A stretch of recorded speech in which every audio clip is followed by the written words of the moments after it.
Envision a sanctuary where community and sustainability are the cornerstones of living. In this haven, every family is able to grow their own food, children flourish through homeschooling tailored to unlock their full potential, and education extends beyond textbooks, instilling self-worth and a deep understanding of the world around them. Here, goodwill isn't just an ideal, it's the essence of daily life, where respect for law and order harmonizes with the community's resourcefulness.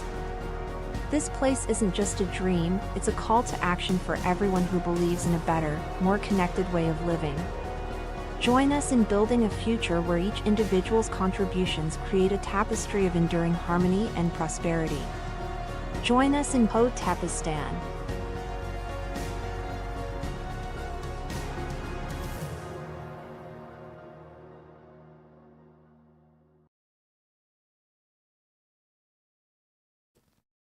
Say it. Baby Hotep. Baby Hotep. The Grift Report starts right now. 2, 1, boom. Hotep Jesus. Of all the Jesuses I know, he's the Hotepiest. Social scientist and YouTube host, Hotep Jesus. How the fuck do you get a name like Hotep Jesus? The one and only Hotep Jesus. Ryan Sharp, better known to the world as Hotep Jesus. Hotep Jesus. Hotep Jesus. Hotep Jesus. Hotep, you're a genius. HotepJesus.com. Somebody said, what do you think you are, some kind of Hotep Jesus? Ooh, And I that's was good. Just like, ooh, that's sexy. Yes, I do think I'm Hotep Jesus. Hello. Good morning, good afternoon, good evening, or good night, Hello. depending on where you are in the world. Welcome to the Grift Report, live Monday through Friday, 2 p.m. I'm your host, the Grift God, Hotep. Hotep Jesus. Hotep Jesus. Hotep Jesus. Hotep, you're a genius. HotepJesus.com. Oh, this a real Hotep brother. Hotep to the chat, Hotep to the Hotepistanis. Hotep. Say hello. Hello. What do you want to tell them? A hotel. Your baby Hotep? Did you have fun today at school? What'd you do at school today? Make my friend. You were hanging out with your friends? Oh yeah? Did you have fun? You did? Yes, you picked me up, Dad. I picked you up? I did. And then what we do? We walked home? Oh wow. And you going to school tomorrow? Do you like school? Yes. How much do you like school? 10. A 10? Oh wow, that's so good. Your teachers say you're very smart. You know that? And what else are you? See, You say I'm pretty. me pretty. Say I work hard. Me with her. And what else? That me tea. You make tea? No, me tea. What's that mean? So, Say Grift Report. You have to say welcome to the Grift Report. No, you can't do that. Say welcome to the Grift Report. Stop. Say Hotep Nation. Go. Don't cough in my face. You're a rude baby. Okay, say bye-bye. bye-bye. Say have a good day. Have a good day. Say see you next time. See you outside. All right, go upstairs.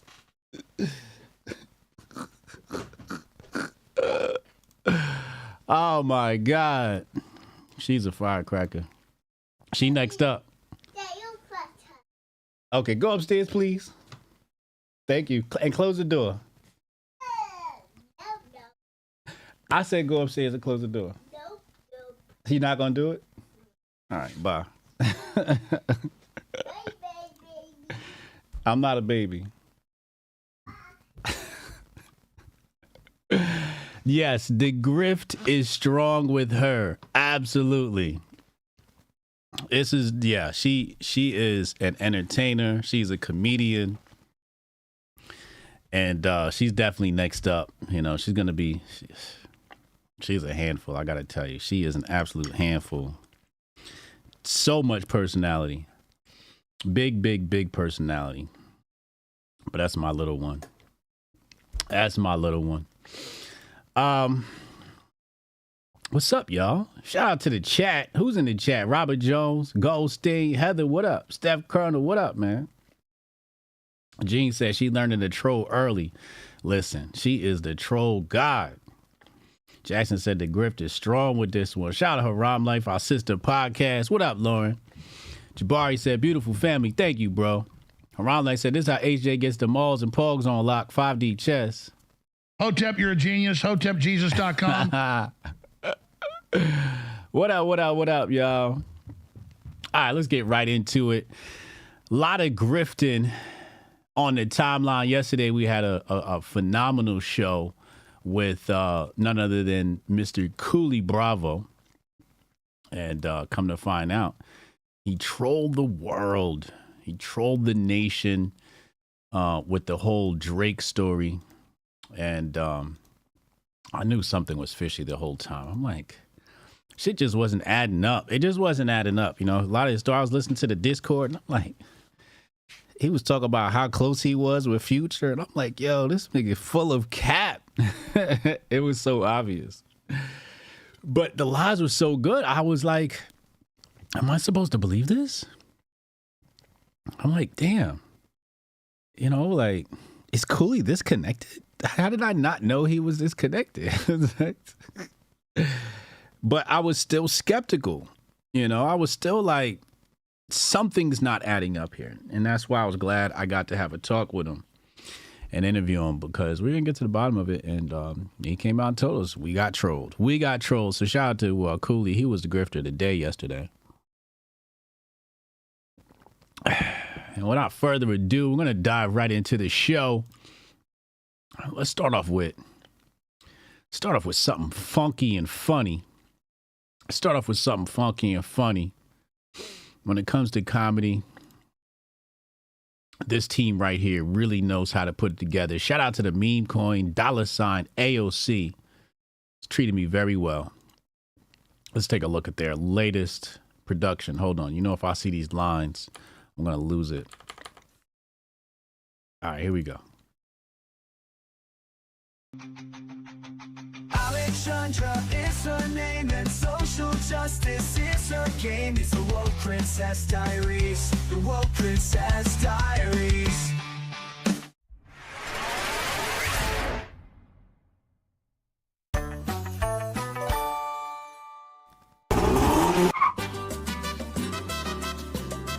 Oh yeah, some authentic Mexican street food for an authentic Mexican street girl. Yummy! Sup, bro? Welcome to Trevor's Authentic Mexican Tacos. What can I get for you? Are you Trevor? I sure am, bro. Oh my god, can't you see how offensive this is to real Mexicans? A white man selling authentic Mexican tacos? This is culinary appropriation. I'm not gonna eat Mexican food cooked by a white man. Oh, I'm not the cook. That's Guadalupe. Guadalupe? Let me guess. Some poor Mexican guy slaving away in the back for $2 an hour? Guadalupe, listen, sir, you are oppressed. You don't need to work for this white man. He doesn't speak English. Of course he doesn't. Guadalupe, bali yukiwaba, michinagashi. Aiha, shibal. Oh my god, I don't even know what to be offended by right now.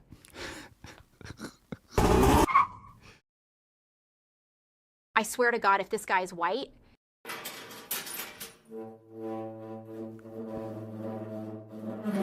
Looking good so far. What the hell? You're even whiter than Trevor.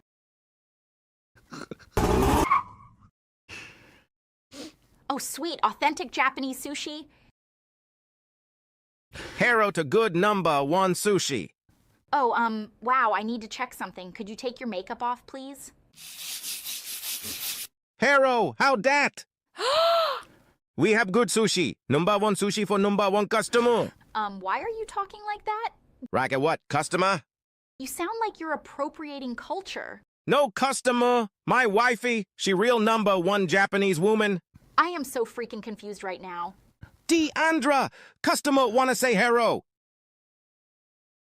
Yo, what's up, homie? What? We got to illa sushi for you, 'cause you my homegirl. And we keeping it gangsta. Know what I'm saying? I'm offended. Or am I? Is this offensive? Fuck! Is this offensive? Fucking tell me!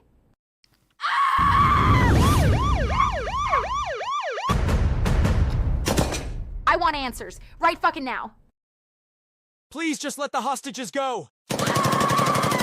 We're live here in Washington. It appears Congresswoman AOC has taken hostages while negotiators are asking for her demands. Scary stuff, folks. Open your eyes, goddammit. They're stealing culture. I understand. Now let's talk about these hostages. You're not listening to me. Asians should be making sushi. It appears she's yelling some racist stereotypes, folks.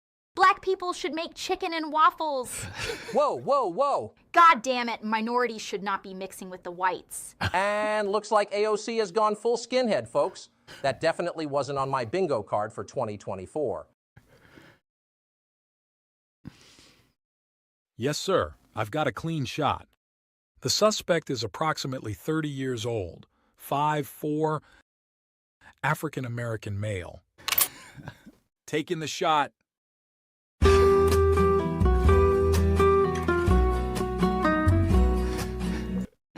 Hey, yo. Hey, yo. Y'all. AOC team is in overdrive. Follow AOC. What's the name of this account? AOC Sol? Yeah, AOC Sol. AOCSOL. AOC Sol. Follow them.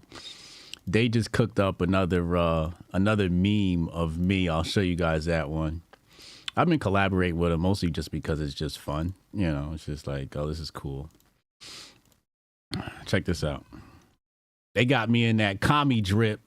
Ooh. Look at that commie drip. Huh?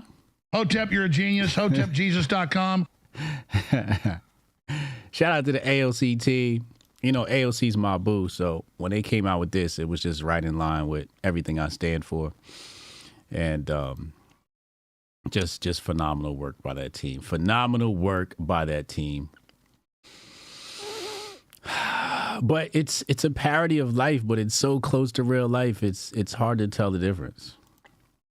You said you need a job over there?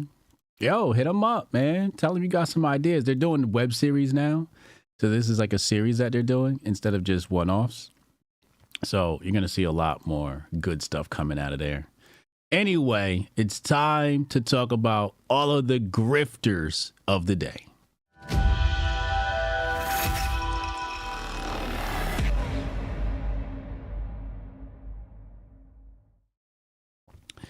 Grifter of the day. This is a very odd story. I'm going to have to open up 2 links here to just really track everything that's going on with this story for Grifter of the day. Let's take a look. So, Real PDB123. Now, I've seen him before, and correct me if I'm wrong, chat, but I think this is one of those accounts that does the whole, complaining about the white nationalist thing. Like, they're not white nationalists, but they act like white nationalists, and they just complain about black people and stuff like that. I think that's what he does with his account. Anyway, here he says, Airbnb threw me out of their community and canceled all of my future guests because they deem me as racist on my account here on X. I even had a guest coming in this week. I feel terrible that all these people have to find new lodgings last minute because they want to be a woke company. I was a super host, had 200 plus reviews, and had amazing reviews from people of all ethnicities. Never once did I discriminate against any guests. They say because of my rants about black American females, I was discriminating. On the contrary, all I did was have the manually approved guests to make sure they aren't throwing parties. I rented my villas to African Americans and all ethnicities. They didn't care about my non-discrimination, but rather Jamal, Anthony, and Daisy, who handled my case, removed me. They canceled future guests who have to scurry to find last-minute accommodations. Woke Airbnb is a company that has lost its way. And yeah, all right. So let's go to the next tweet. He says here, Airbnb terminated my account while being a superhost. So he doubled down. This is why he's grifted today. Like you doubled, like you published another tweet of the same story to complain again. Airbnb terminated my account while being a superhost and having a review of 200 plus guests 4.9 out of 5. 100 plus reviews from hosts, 5 out of 5. Also canceled 100K of bookings because of statements on my X account about manually accepting guests due to Black American females throwing too many parties. I had to stop Insta booking and make sure nobody was throwing parties. I also must emphasize my X account was never connected in any way with my LLC that rents these properties through Airbnb.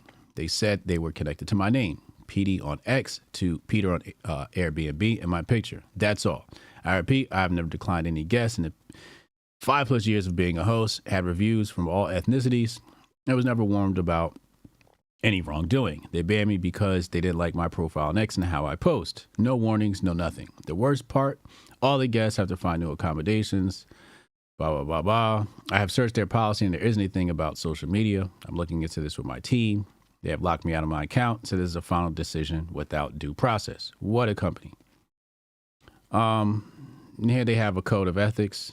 This is from the code of ethics. It says there is a chance this happened at a low level. I would contact senior management. What does the policy here say?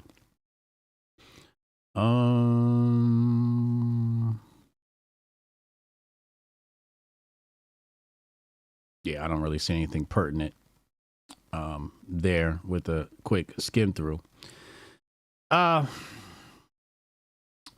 You know, fuck around and find out. Hotep, you're a genius. HotepJesus.com. Simple as that. Fuck around and find out. Like, why can't people just use social media responsibly, right? And this is capitalism. Capitalism practices freedom of association. So if Airbnb does not want you as a client, as a member of their community, they have every right to. This is not a government agency. And if they don't like you, they should be able to not do business with you. That's the nature of capitalism.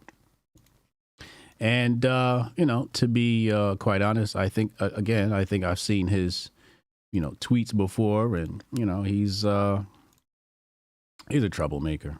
You know, he's if I'm not mistaken, you know, he loves to, you know, troll for the Elon bucks, et cetera, et cetera. But, you know, like, look, he's sharing and wokeness. So he's like right in that lane. And everybody is in this lane of, you know, sharing these videos from and wokeness and all of this kind of stuff and just complaining about black people all the time. You know, I wouldn't want to do business with them either.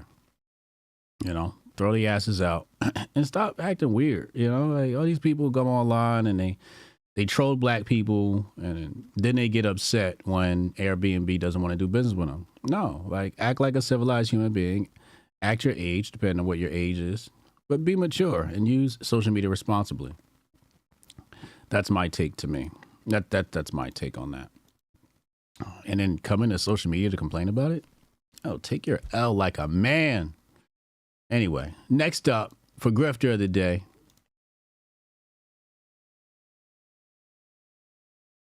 Now, I haven't seen this woman before, but she's making her rounds on social media. Ashley St. Clair published this. Let's take a look. In America, you can be anything you want. Don't be weak and gay. Stay fucking hard. Already the show goes on all night till the morning. In America, you can be anything you want. Don't be weak and gay. She said, don't be weak and gay. Give it to her. I love it. I love to see it. I love to see it. Steph Colonel said, PD sounds gay to me. Men complain about women on social media is gay. Yeah. Jabari said, use a different profile pic account for Twitter that isn't your government name attached through email, phone number. Elon sells your info from X like every other tech guy. Really? I mean, I wouldn't doubt that. I wouldn't doubt that.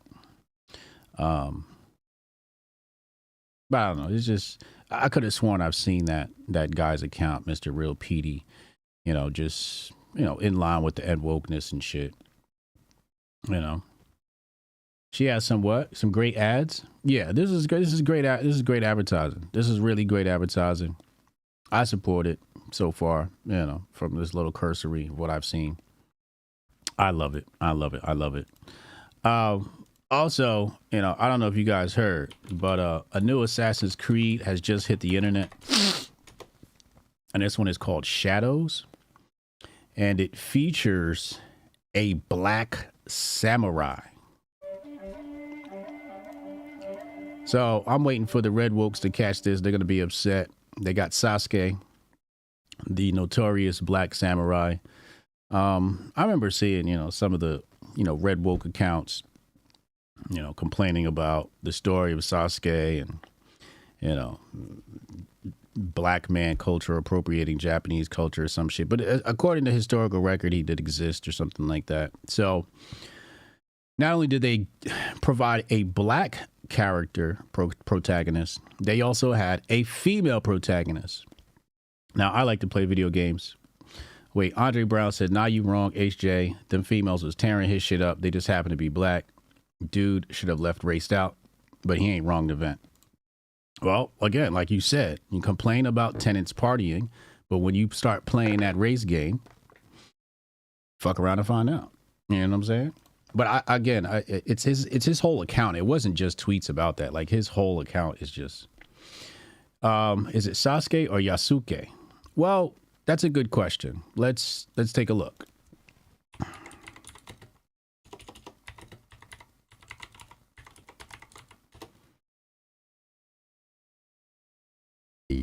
Japanese name, the Japanese pronunciation is Yasuke. Yeah. Oh, I'm sorry, Yasuke. From Danganronpa, Yasuke. Or in English, it's generally said as Yasuke. Okay, Yasuke. Thank you. Thank you for the correction. So they got Yasuke. Yasuke. I'm gonna call him Ya. So the homie Ya. Now the interesting thing about this video game is I play video games from time to time. You know, when I'm, you know, it's like once every 2 weeks or something like that for like an hour. But I do enjoy the Assassin's Creed series. Played all of them. I think my least favorite one was the Viking one. It was cool for like the first 5 minutes, and after that it kind of got whack. So the way this one works is she's the stealthy one. So all the stealth missions are going to be going through her, or stealth aspects of the mission, and then he's going to be, you know, heavy combat, although both of them have the ability, share the same ability. So she can do a little bit of what he does, and he can do a little bit of what she does. But people are already complaining about that, and it is what it is. I think these video game companies, media outlets, they know what they're doing. They know, you know, how to trigger people and get people talking. But also, I think a lot of it has to do with the demographics, right? Like, if you look at the demographics of video game playing, black men are ranked really high in, you know, in video game, like playing video games. I think black men play video games at a higher rate than white men. And so it makes sense that you would, you know, include them, and cater to them. And then you have the girl, and I think the girl, if I'm thinking from a business perspective, I think the girl situation is about all the new girl gamers. Like every girl wants to stream video games on Twitch or Kick or whatever. So I think it's catering to the audience as well. So it's I would say, you know, one part triggering, one part catering to the audience. You know, that's what I believe. Anyway, let's go to the next grifter of the day. I'm making good time here. This is hilarious. First of all, let's provide a little bit of context. Anybody ever seen the movie New Jack City? Chat, y'all seen the movie New Jack City? Let me see what Rumble's talking about. I always neglect Rumble. Rumble, what y'all talking about?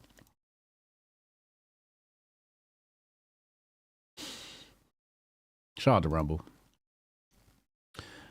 Let's play the clip.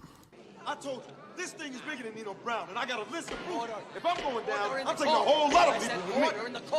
I told you, this thing is... All right, so I just want to provide that for reference, right? Just want to frame this next clip. Now, yesterday, Rolling Stone published a story about Ak, a.k.a. the streamer Academics, who has a deal with Rumble. And here's what Ak had to say in regard to the sexual assault case. Again, I can't talk about too much just because I've paid lawyers to handle court. And these people who are coming at me are hoping that I f that up by handling it on social media.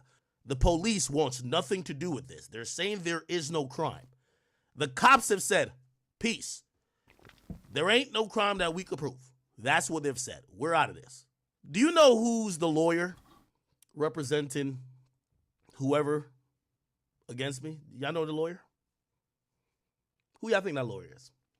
Is it possible that that person who really seen the money grab was really the Diddy stuff, and who was the biggest covering the Diddy stuff? That lawyer allegedly reached out to some people of mine saying, if ACT continues to doubt what we are purporting against Diddy, remember, we could file a lawsuit on him too. Let me tell you this. Let me tell you this about everybody in the industry. I'm going to tell y'all all this right now. If ACT ever goes down, y'all all go down with me. Because I hold no secrets for nobody. Again, I can't talk.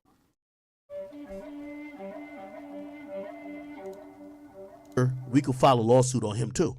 Let me tell you this. Let me tell you this about everybody in the industry. I'm going to tell y'all all this right now. If ACT ever goes down, y'all all go down with me. Because I hold no secrets for nobody.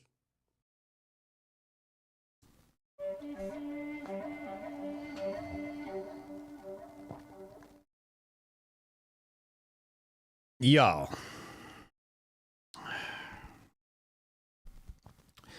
it's a lot wrong here. It's a lot wrong here. Number one,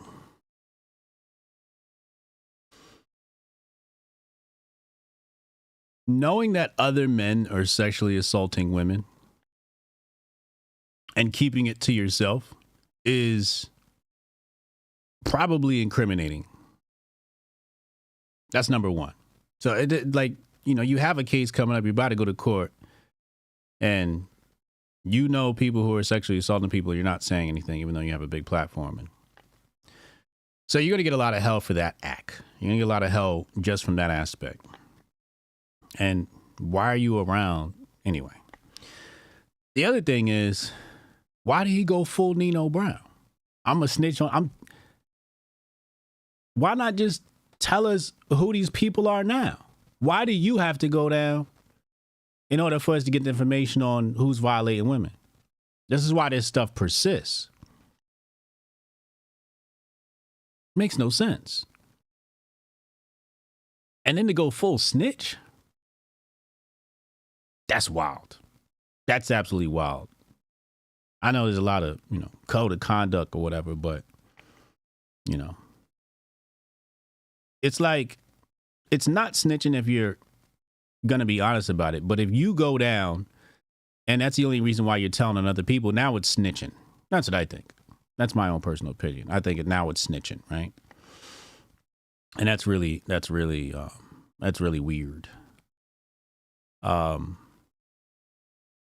So, we're going to have to wait and see what happens with his case.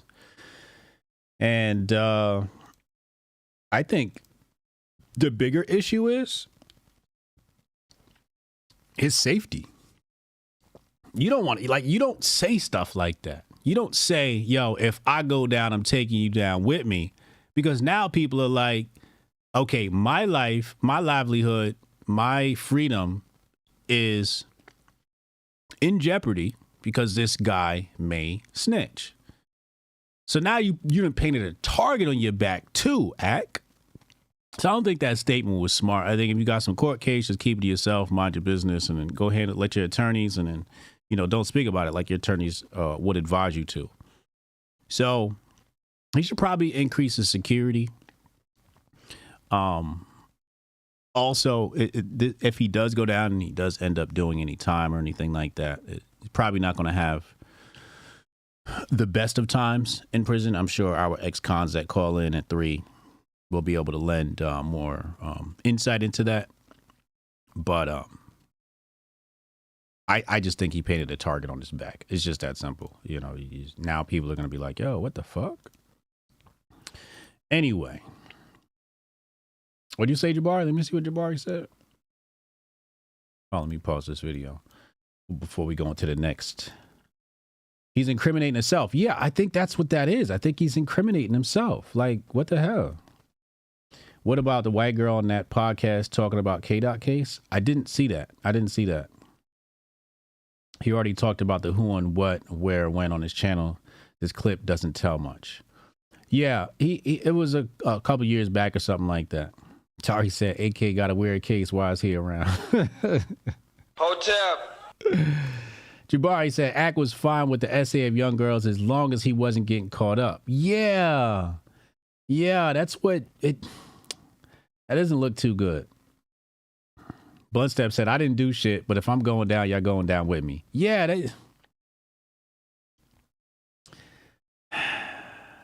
Noel said this guy's going to self-snitch his whole life away.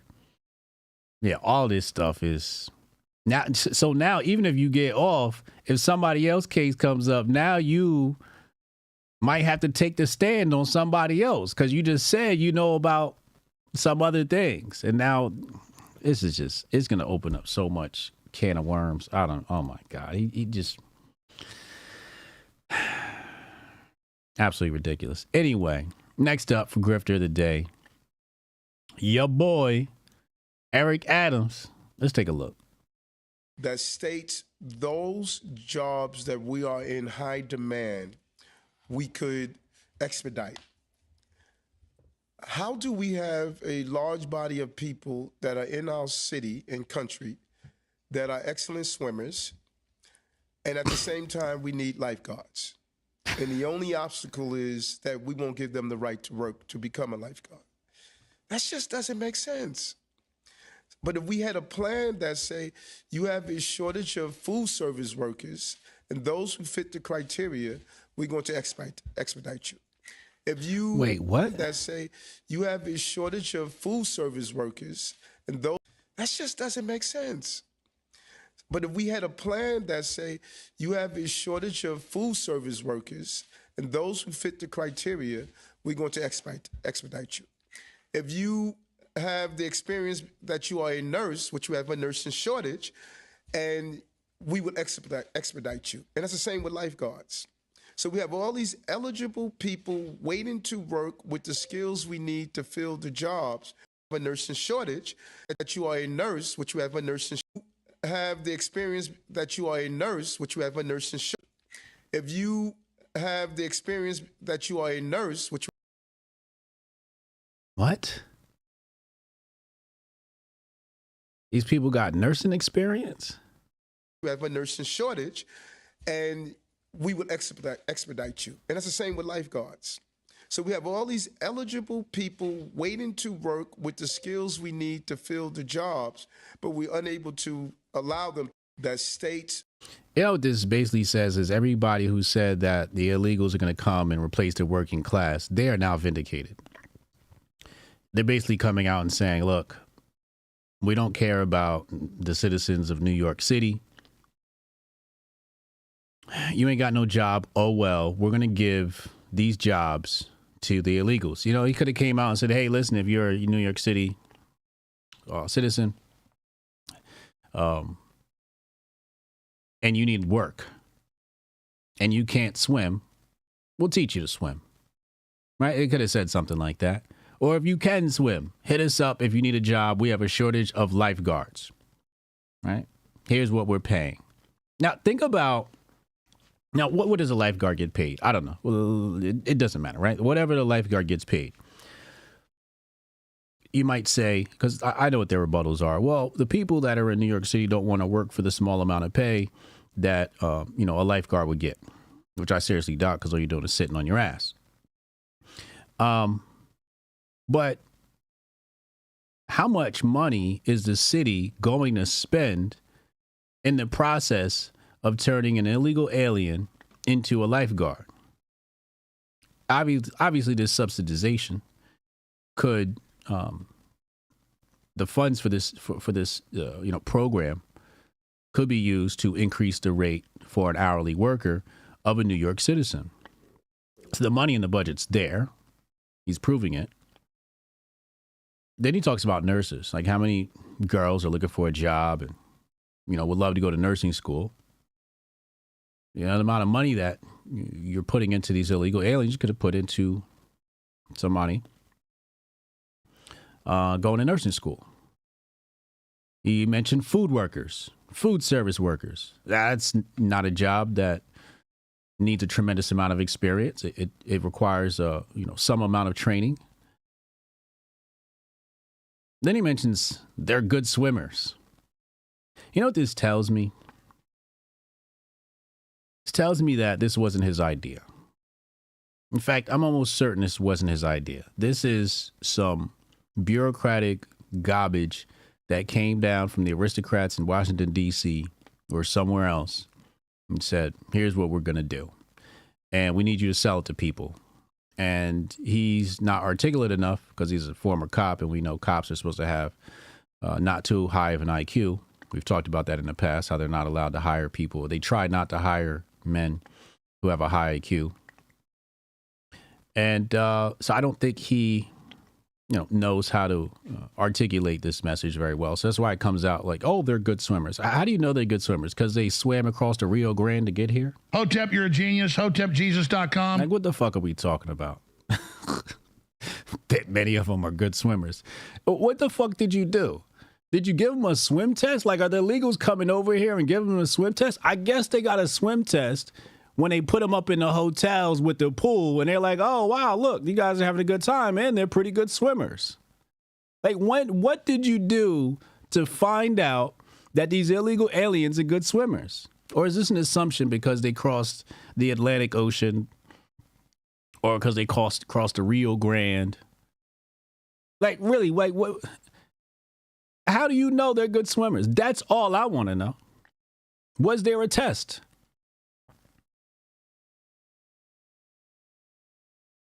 It's the most ignorant shit ever.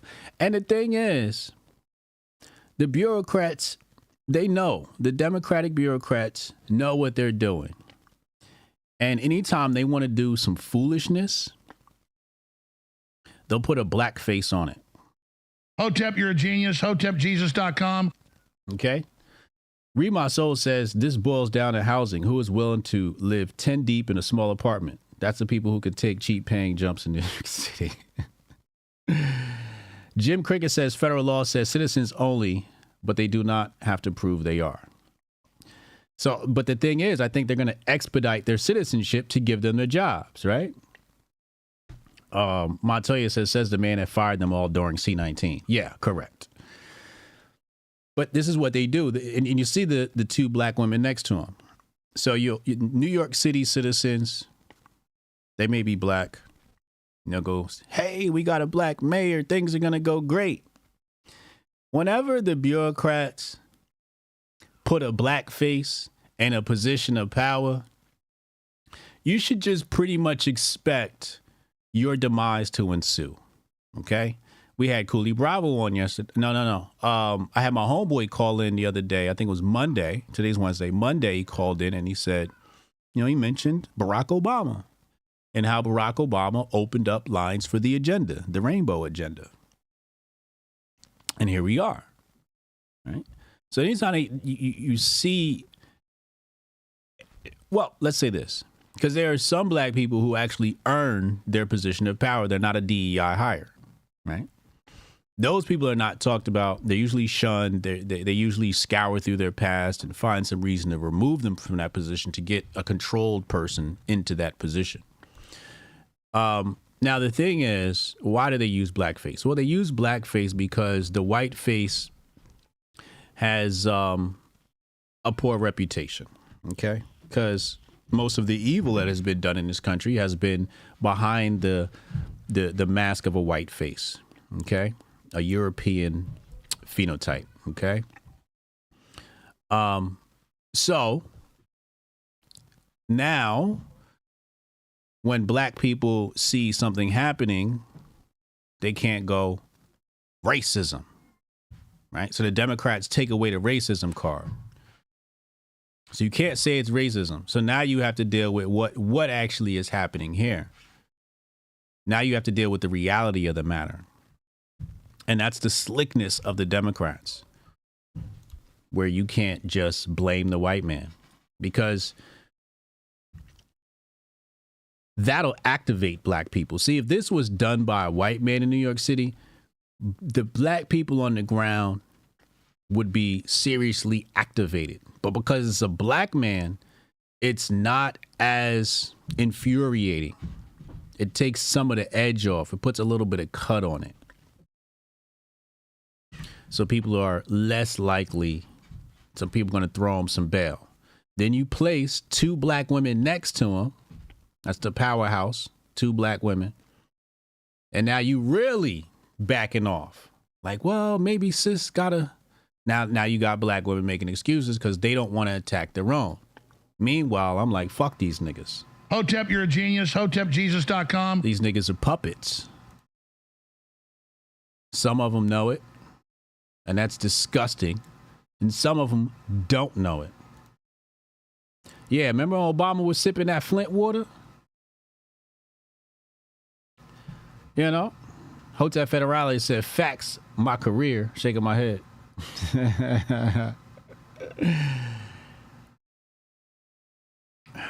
Diamond J brings up another point I wanted to make. Illegal immigrants are going to save my life if I'm drowning? LOL. Word. So we're now depending on illegal immigrants to provide us our sustenance, aka food service work, and save your life because they want to put them in nursing and lifeguard positions. So now illegal alien is we have to depend on them to save our life. I'm not saying they won't. I'm just saying it sounds crazy. I don't even know why. I'll be honest with you. You know, I'm going to keep it 100. I don't know why I reason some of the things I reason. Sometimes you just know when shit stinks and it just doesn't sound right. It just, you know, it's things, the math ain't mathin', as the kids say. Okay? IJ Brown says Adams knows he's a tool. I think he knows too. And he doesn't care because he gets to sit in a position of power. A lot of perks come with that. He'll get speaking engagements, book deals, and the Democrats will take care of him. You know what I'm saying? As long as he doesn't get out of line and try to get too pro-black. You know what I'm saying? If he gets too pro-black or too for the proletariat, which is also a big one. You know, you do too much for the people. He'll be ousted. They'll probably come up with some sexual assault allegations. He'll have an interview with Gayle King, and then he'll be in jail sitting next to R. Kelly. So we definitely had to nominate him for Grifter of the Day. Grifted his way into that position. And it's just quite fascinating. Just quite fascinating. Last Grifter of the Day. Let's go to our boy. This is a legend here. An absolute legend who has disappointed us. Mickey Fack says, damn, Quest, what's going on, bro? Now, this is his second terrible take. Would actually respect, I would respect Tupac's Hit 'Em Up. Yes. If his music tracking was better. This sounds to me like hot takes. Here we go. No, this sounds like it. Look, I've already gone on the internet and spoke, but Hit 'Em Up to me is disqualified not because of the overly vitriol. Yeah, the misogynist. Like, forget all. Misogynist? Is Questlove compromised? Did he really use the word misogyny in reference to Tupac? Chat, what's the name of the tracks where Tupac showed he loved women? So, first one was Dear Mama. The other one was Brenda Had a Baby. And there's one I'm missing. Where he was even like not pro-abortion, but he was pro-choice, right? What's the name of that record?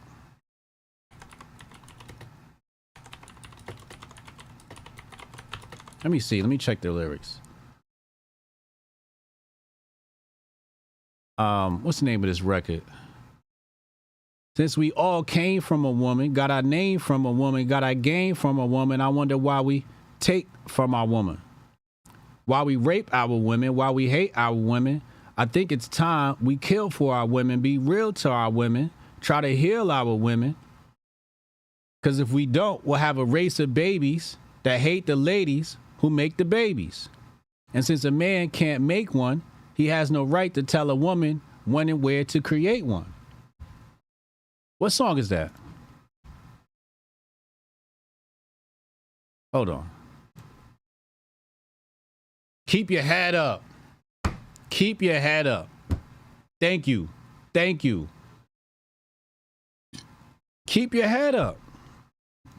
So Questlove is talking about this song is full of misogyny. And I'm like, Tupac is probably the least misogynist hip hop artist of that time period. Questlove's opinions are terrible. Phenomenal musician, terrible opinions. And, you know, I'm just going to say, maybe when you get older, your opinions just start getting more and more trash. We see what happened to Unc. The older Unc gets, the worse his takes are. All that. It's like, dude, you're rhyming over like smooth jazz dinner music. Dennis Edwards. Like literally.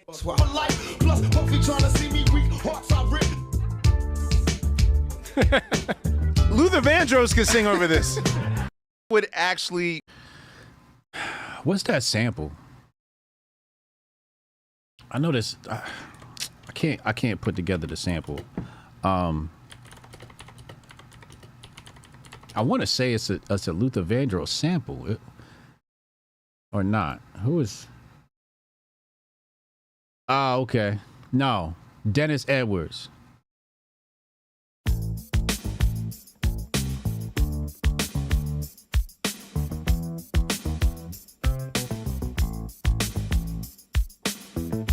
So it's Dennis Edwards, right? I can't play the whole thing, copyright purposes and all of that shit. So yeah, this is an R&B track, but I think that's what makes Hit 'Em Up so great is the fact that he took this R&B sample, which many artists were starting to use R&B samples around that time. Bad Boy took 1 million samples between Mace and Biggie, you know, sampling Diana Ross and, you know, whoever else. And Tupac made it and just made it sound like a real rugged record. I mean, it just sounded so rugged. I ain't got no mother. Junior Mafia, some mark ass bitches. We keep on coming while we running for your juice. Steady gunning, keep on busting at the boots. You know the rules. You know, it just sounded very masculine. So this hip hop take from Questlove, I think this is his second bad take. Because we talked about the other day, he was talking about the Drake and I forget what his take was on the Drake and Kendrick squabble. But just terrible take. Had to nominate him also for Grifter of the Day. Dennis Emmons, don't look any further. Thank you, Lauren. There you go. There you go. J-Mon said, nah, Pac was all over the place. He was conscious one moment, toss it up the next. Yeah, he got a little wild. But I think that's the duality of humans, right? Like, I have that issue where one moment I'm like super conscious, the next moment I'm screaming nigga, nigga, nigga, nigga, you know? We have, you know, somebody deleted a message. Why you delete that message, Dre Brown? Noel says, I just tweeted earlier today that all the legends are on Ozempic and dressing like fashionistas. We are making anorexia look cool. Busta Rhymes and Fat Joe broke my heart. Y'all really think Busta Rhymes is on that? No. No way. I don't want to believe that. I saw the picture. I know what y'all talking about. I don't want to believe it. I do not want to believe it. Anyway, let's go ahead and look at the Men of Order moment of the day.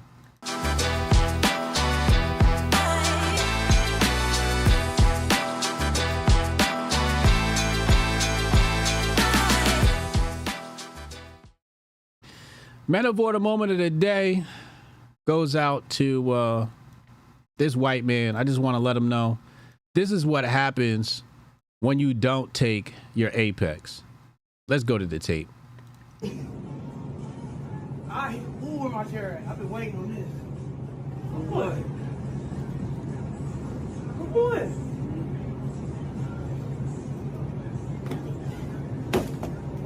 First of all, you never square up with an obese black woman with a Caesar haircut. It's just a bad idea. Just a bad idea. She's always going to be about that life. Especially if you ain't been hitting the gym right and you ain't been taking your Apex. 30% off, coupon code Grift Report. Go get your Apex, our testosterone support supplement for muscle growth and recovery.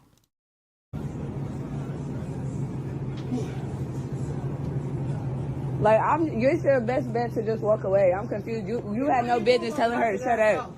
Oh, you had nothing. Come on. I'm waiting on you. Because what you're not about to do is try to get me arrested. So come on, you got to swing. So that way I'll be justified when I whoop your ass. Now that makes sense. This is a old black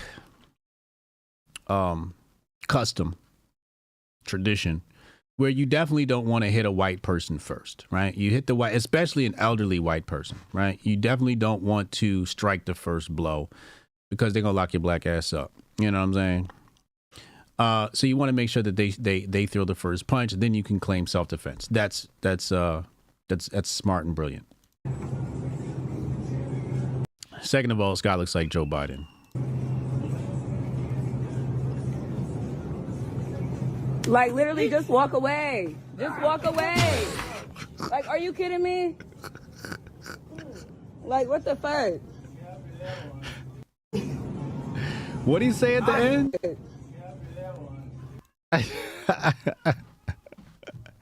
Yo. Lauren said she was wearing a house coat. Yo, also true. An obese black woman with a Caesar and a house coat and slippers on? Fam. You know she been through some shit. Jabari, $5 super. Thank you for helping us reach our goal today. He says, anytime a black woman says, I've been waiting on this, you are in danger. Oh, this a real Hotep brother. Facts. Some people think this was planted because he's got a red hat and they think this is a skit. I think this is real. But the funniest part is the knockout. Look at that connection. First of all, the connection it's not flush. As you can see here, she sort of catches the top of his cranium. But he's an elderly man. He hasn't been in shape. He's not taking his Apex. He's not following Cassius Cam's workouts of the day. And he just falls over. Literally, just walk away. And this is partly his fault. He's just off balance here. The funniest part is the one box that falls off the shelf. Did y'all catch the one box fall off the shelf? Away. Just walk away. Like, are you kidding me? Like, what the fuck? Now, some people are also talking about the scooter. What is she doing, with the scooter? I think a lot of it has to do with the fact that she probably got knee problems from carrying all that weight. But she's got the scooter. And, people are talking about, her handwork and all of that. Her footwork was amazing. I think somebody needs to train her, get her to, Dazin? What's the name of the fight company that does all the fights? She should be on the undercard for the Tyson-Jake Paul fight. Hotep, you're a genius. HotepJesus.com. Somebody get her in the gym. Get her some mitts. Sign her to the Money Mayweather team. Sign her to the money team. You got me with that one. Yeah, you heard him, right? Read My Soul says, this is real old, to be honest. Is this old? I never seen this one before. But when I first saw it, I yelled. I was, oh my God, this shit had me in stitches. I was crying. This shit is too fucking funny. Cement avoid a moment of the day. The thing is this. Here's the thing. Take your Apex, people. Take your Apex, man. And you won't be fighting women. How many times I told y'all don't fight women? Anyway, let's go to the Syscoin Dap of the day. Whoops.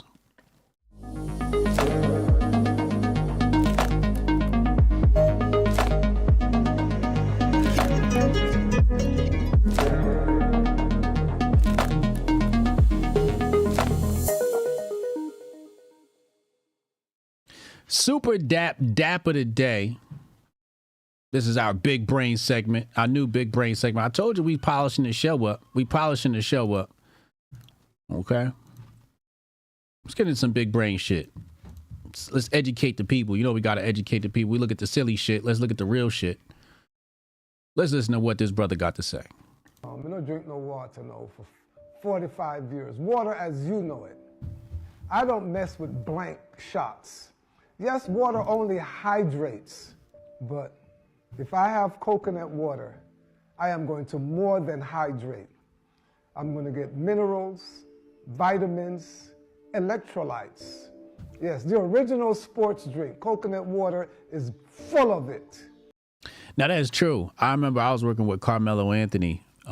He had a sports drink, and basically it was a hybrid. It was like a sports drink slash coconut water. Let me see if I can find it. Let me see if the company's still around. Hold on a second. Oh, shit. It's still up. Let me see if it's active, though. So, oh, wow, you can see it. Yeah, here. So I used to run this account. And then I guess somebody came in after me. You see the account follows me. So this was a company called Power Cocoa, natural sports drink. It says hydrate better. And this is with Carmelo Anthony. We did a couple of executions. This was back when I used to market consumer packaged goods. And, back in 2015, and probably before, we knew the power of coconut water. Anyway, let's go back. Electrolytes. I get my electrical energy because coconut water is the most electrical food on the planet. It's the highest grown and it's 100% water. And if I can do it at 76, not sick, 20/20 vision, my brain is expanding. I live where coconuts grow. Coconuts cannot grow in New York City, neither can I. Oh, that's a bar. Oh, this a real Hotep brother. That's a bar. Coconuts can't grow in New York City, neither can I. I feel this at a very deep level. You know what Hotepistan needs? Hotepistan is going to need some coconut trees. Neither can I. We don't need a coconut tree forest. Now that I think about it. I love coconut water. Do y'all like coconut water? Do y'all like coconut water?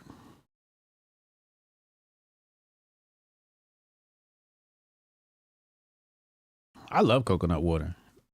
I think my favorite, I'll show you my favorite coconut water is, let me see if we can find it here.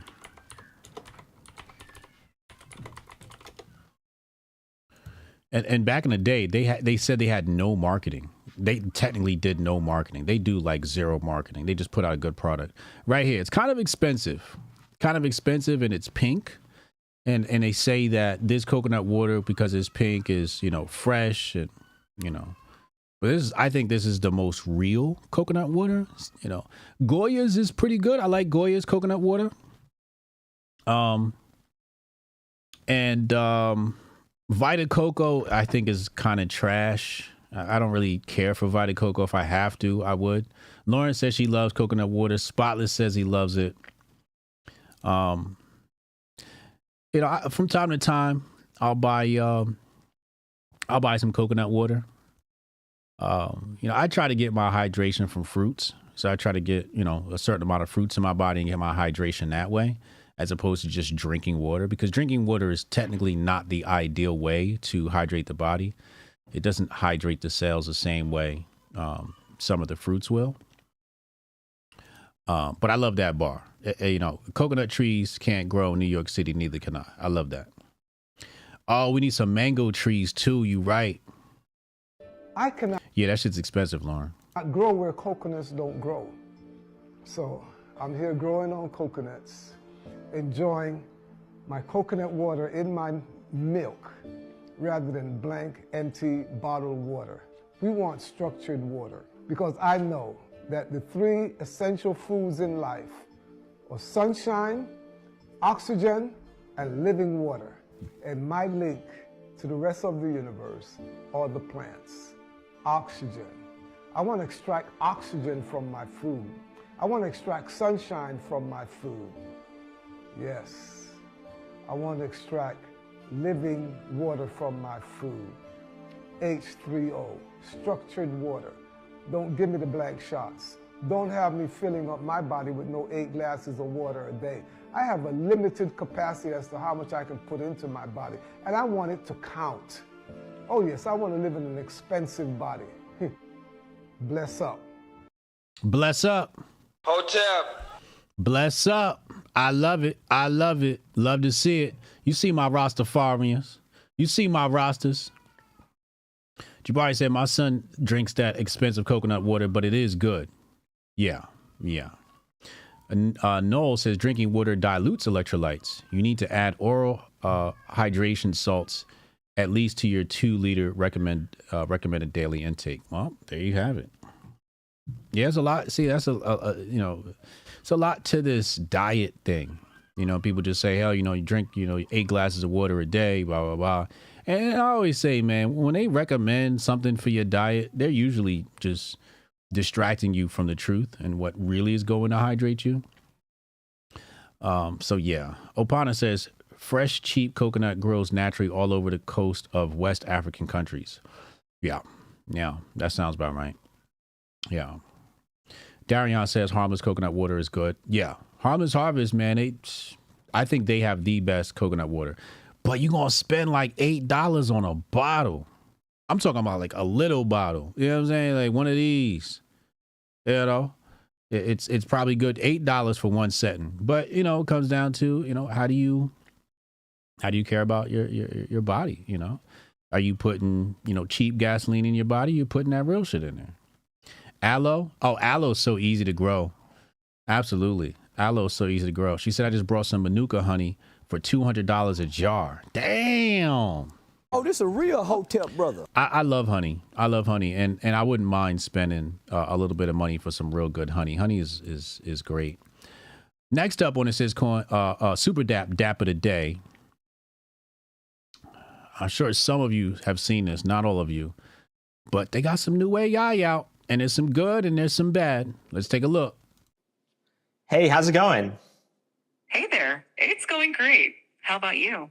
I see you're rocking an OpenAI hoodie. Nice choice. What's up with that ceiling, though? Are you in a cool industry-style office or something? Well, can you take a guess at what I might be doing based on what I'm showing you here? From what I can see, it looks like you're in some kind of recording or production setup. With those lights, tripods, and possibly a mic, it seems like you might be gearing up to shoot a video or maybe even a live stream. Yeah. In fact, we've got a new announcement to make. That's exciting. Announcements are always a big deal. Judging by the setup, it looks like it's going to be quite the professional production.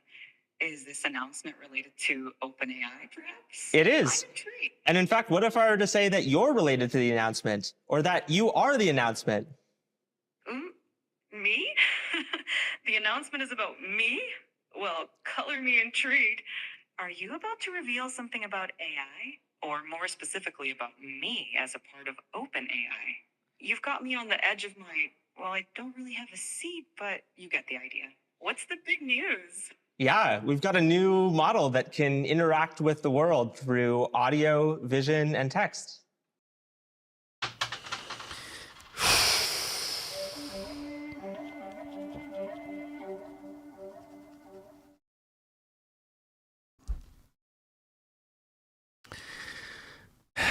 I got another one for you. Hold on.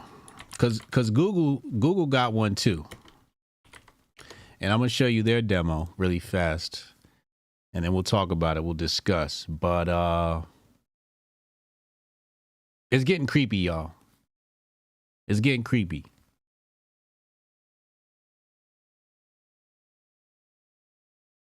Where is... Here it is. All right. Let's pull this up. I was on a phone call yesterday with Jag from Syscoin. We were discussing some things, and I saw the OpenAI announcement, but I didn't see the Google one. Let's take a look.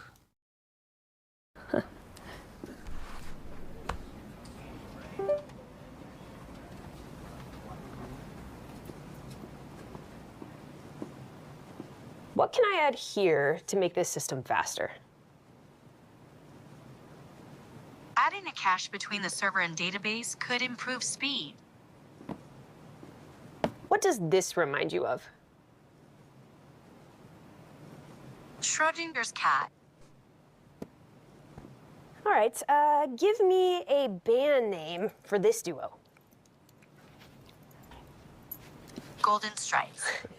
Nice. Thanks, Gemini.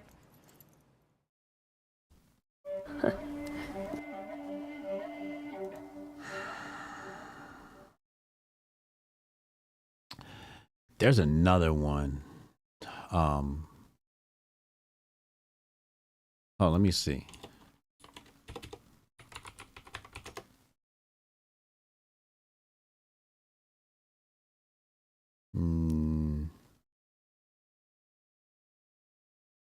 Is this it?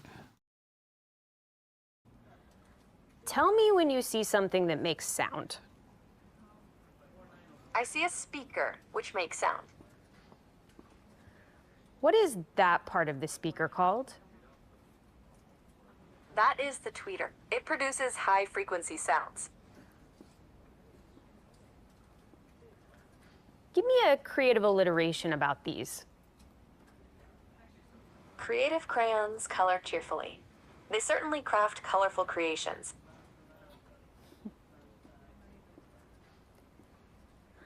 What does that part of the code do? This code defines encryption and decryption functions. It seems to use AESCBC encryption to encode and decode data based on a key and an initialization vector, IV. That's right. What neighborhood do you think I'm in? This appears to be the King's Cross area of London. It is known for its railway station and transportation connections. Do you remember where you saw my glasses? Yes, I do. Your glasses were on the desk near a red apple. Did y'all see that? Did y'all see that? Now this is the part right here. Yes, I do. Your glasses were on the desk near a red apple. And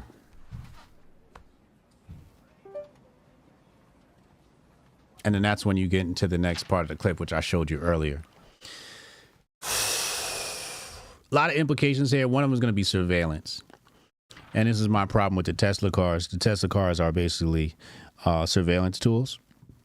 And there's going to be some good, you know, catching criminals and stuff like that. And there's going to be some bad, catching people who are not criminals and calling them criminals.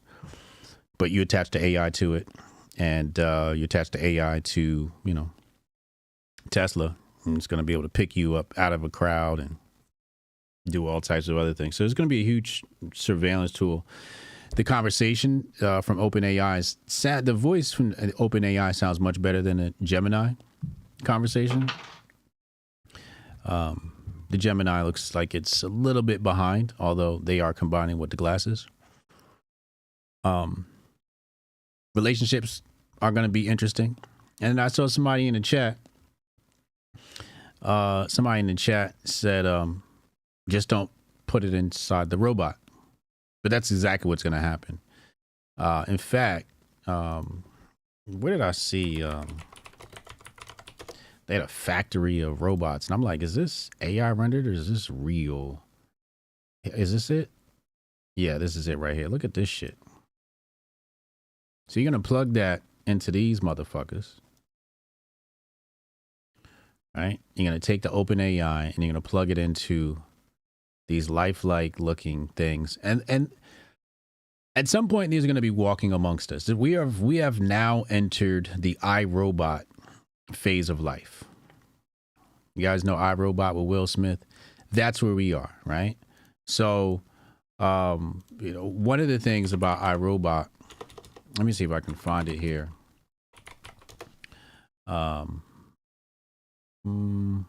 Or should I say,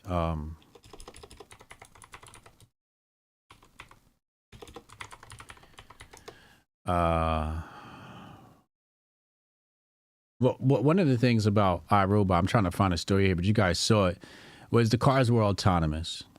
The cars were autonomous. They drove themselves, and I think driving was outlawed. I know driving was somewhat outlawed in Demolition Man, but we're in the iRobot phase. We're in the Terminator phase. Have you guys ever seen that video game Detroit? And, you know, Detroit, well, let me see if we can find that one. Yeah, Detroit Become Human. This video game was kind of weird. I played it. It was a waste of money. Shitty ass video game, but I just played it just to see, you know, what they have in store for us. And apparently the people in this video game believe the robot comes to life. You are the robot and you have feelings and emotions and shit like that. And then you have people, activists, right? Activists saying that robots need rights.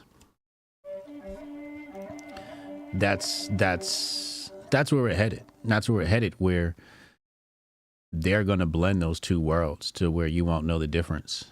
And at some point, we're going to have the first human-robot marriage. Obviously, you're going to have, I mean, they already have people fucking sex dolls and shit like that. Yeah, RoboCop, obviously, yeah. But why Cannon don't got a wrench? What the hell?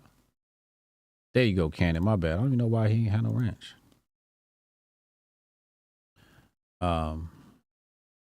Goldstein said, just remember, folks, EMPs are not only illegal, but it's also illegal to look up how they are made. Oh, boy.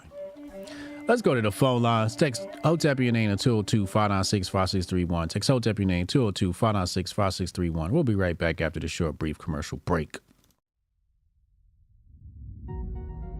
Envision a sanctuary where community and sustainability are the cornerstones of living. In this haven, every family is able to grow their own food, children flourish through homeschooling tailored to unlock their full potential, and education extends beyond textbooks, instilling self-worth and a deep understanding of the world around them. Here, goodwill isn't just an ideal, it's the essence of daily life, where respect for law and order harmonizes with the community's resourcefulness. This place isn't just a dream, it's a call to action for everyone who believes in a better, more connected way of living. Join us in building a future where each individual's contributions create a tapestry of enduring harmony and prosperity. Join us in Hotepistan.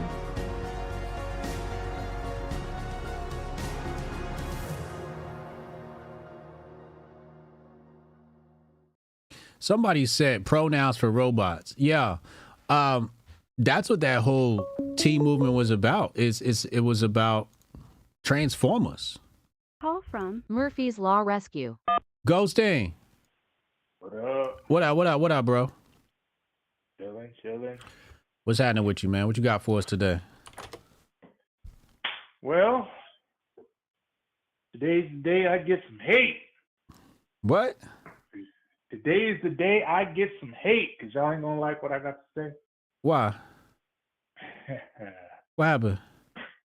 First, I'm gonna start with academics. Uh-oh. This should ease us into this.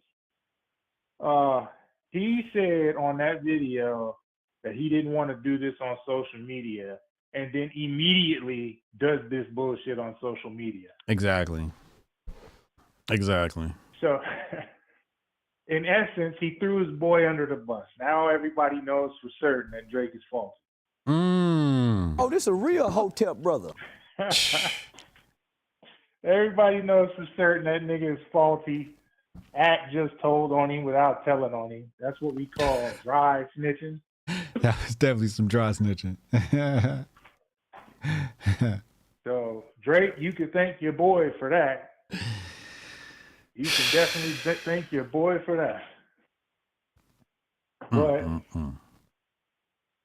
then there's Busta Rhymes. Now here's where the hate will start flowing. This is where the hate's gonna start. Nah, I don't do Busta like this. He on that shit. No, don't say that. But it gets worse. It gets worse. Because I personally believe that this whole Ozempic face thing, I personally believe that shit is a cover.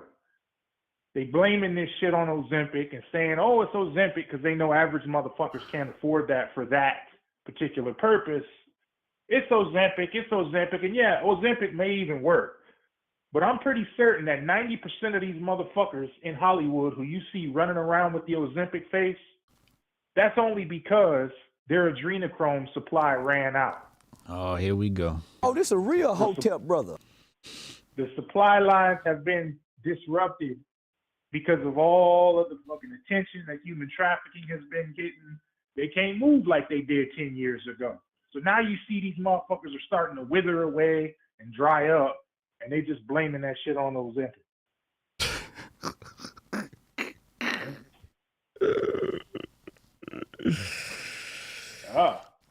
Oh, man.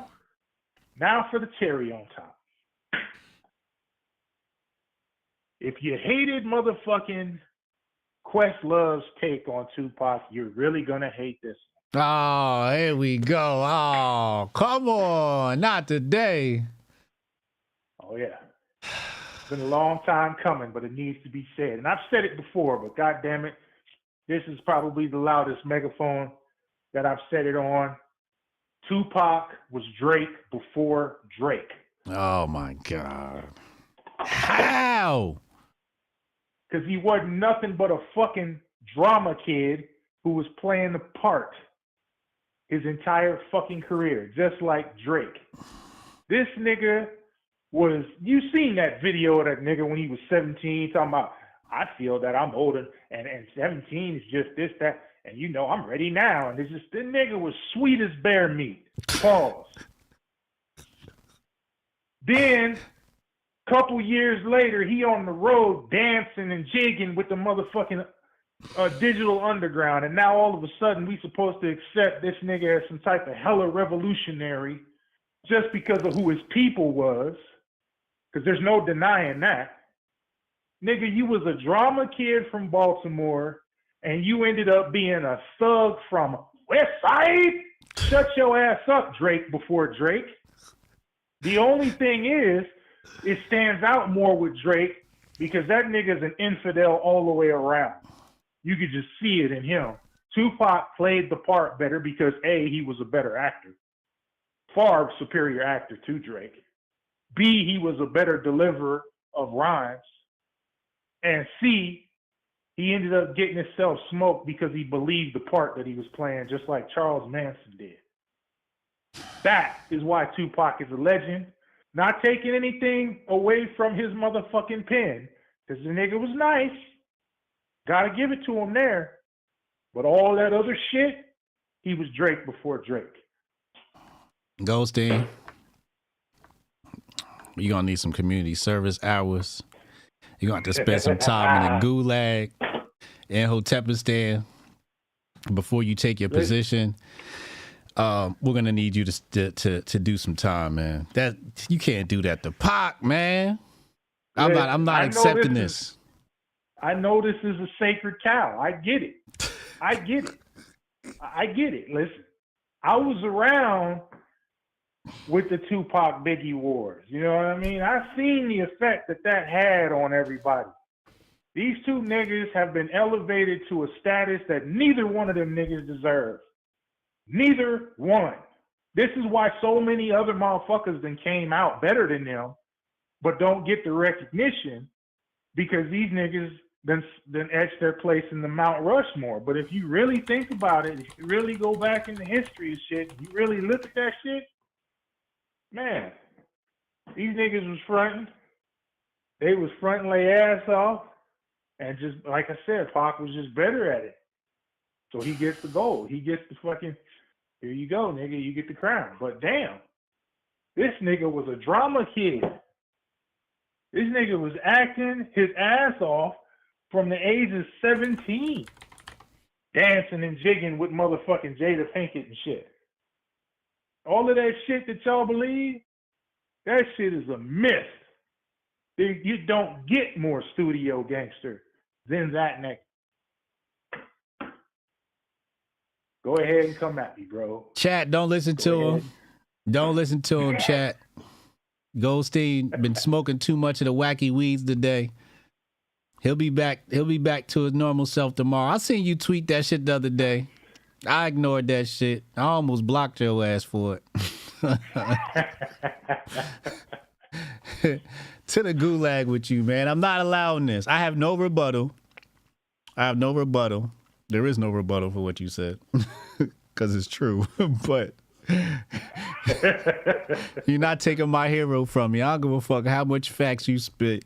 You're not taking our hero from us, man. I'll be damned. Bro, listen, we gotta knock these fucking idols down so the rightful motherfuckers can take their place in the pantheon. We gotta knock these idols down. You know what I mean? We gotta be like Moses was with the Israelites. Look upon me in this motherfucking rod before you are consumed. Pause. That's how this has to go, because too many motherfuckers was consumed by that bullshit. East Coast, West Coast, thug life, all of that bullshit. Biggie with his fucking, I'ma hang out with P. Diddy looking ass, and it was all good until just a year ago. Now, you gotta look at that fat nigga crazy. So it's like, what the fuck? These monuments have to be destroyed and so that the rightful motherfuckers can take their place at the head of the table.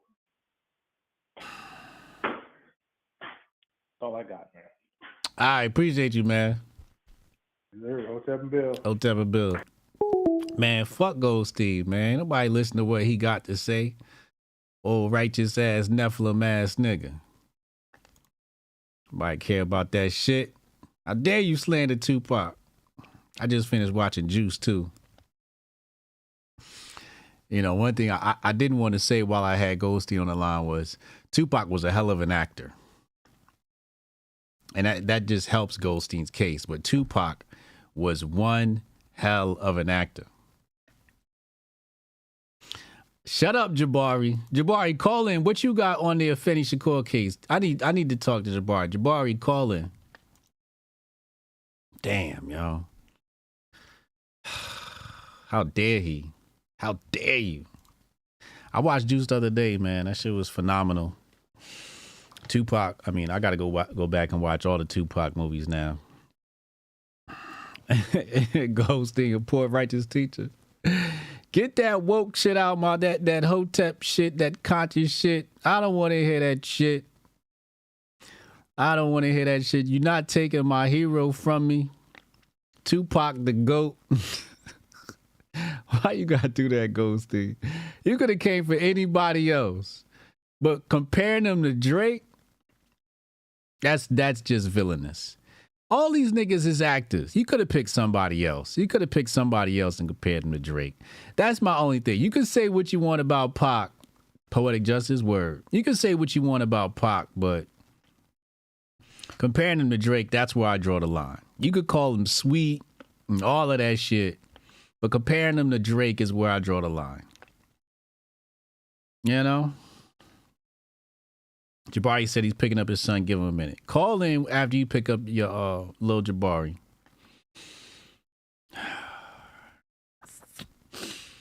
Biggie got a couple of suspect lines, but we still not going to disrespect Biggie. Retro Neon says, I'm in a Twitter space right now, and Jesus Christ, this is why I do my own spaces, because these people just don't know when to shut up. That's why I don't fuck with Twitter spaces. I said it in Twitter spaces the other day. I do not fuck with the Twitter spaces. I do not fuck with Twitter spaces unless I'm in control or I know somebody who's in control knows how to, keep control. I don't want to hear that shit. He's not Drake. All these niggas is Drake. Strong Dad want to call in. Strong Dad, you better be calling in to defend Tupac. I can't accept any more Tupac slander today.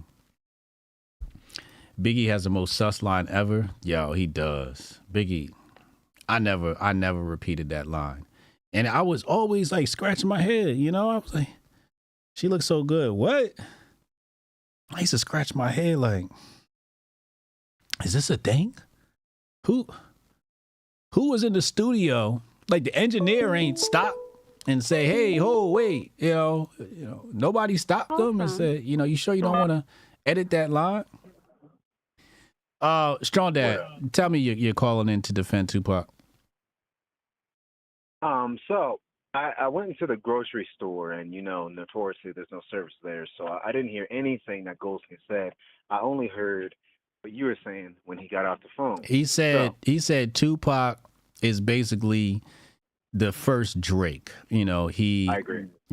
Oh fuck. I agree.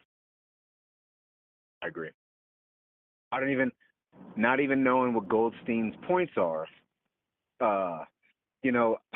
One, I mean, he was kind of a fruity nigga in the beginning. Let's be real here.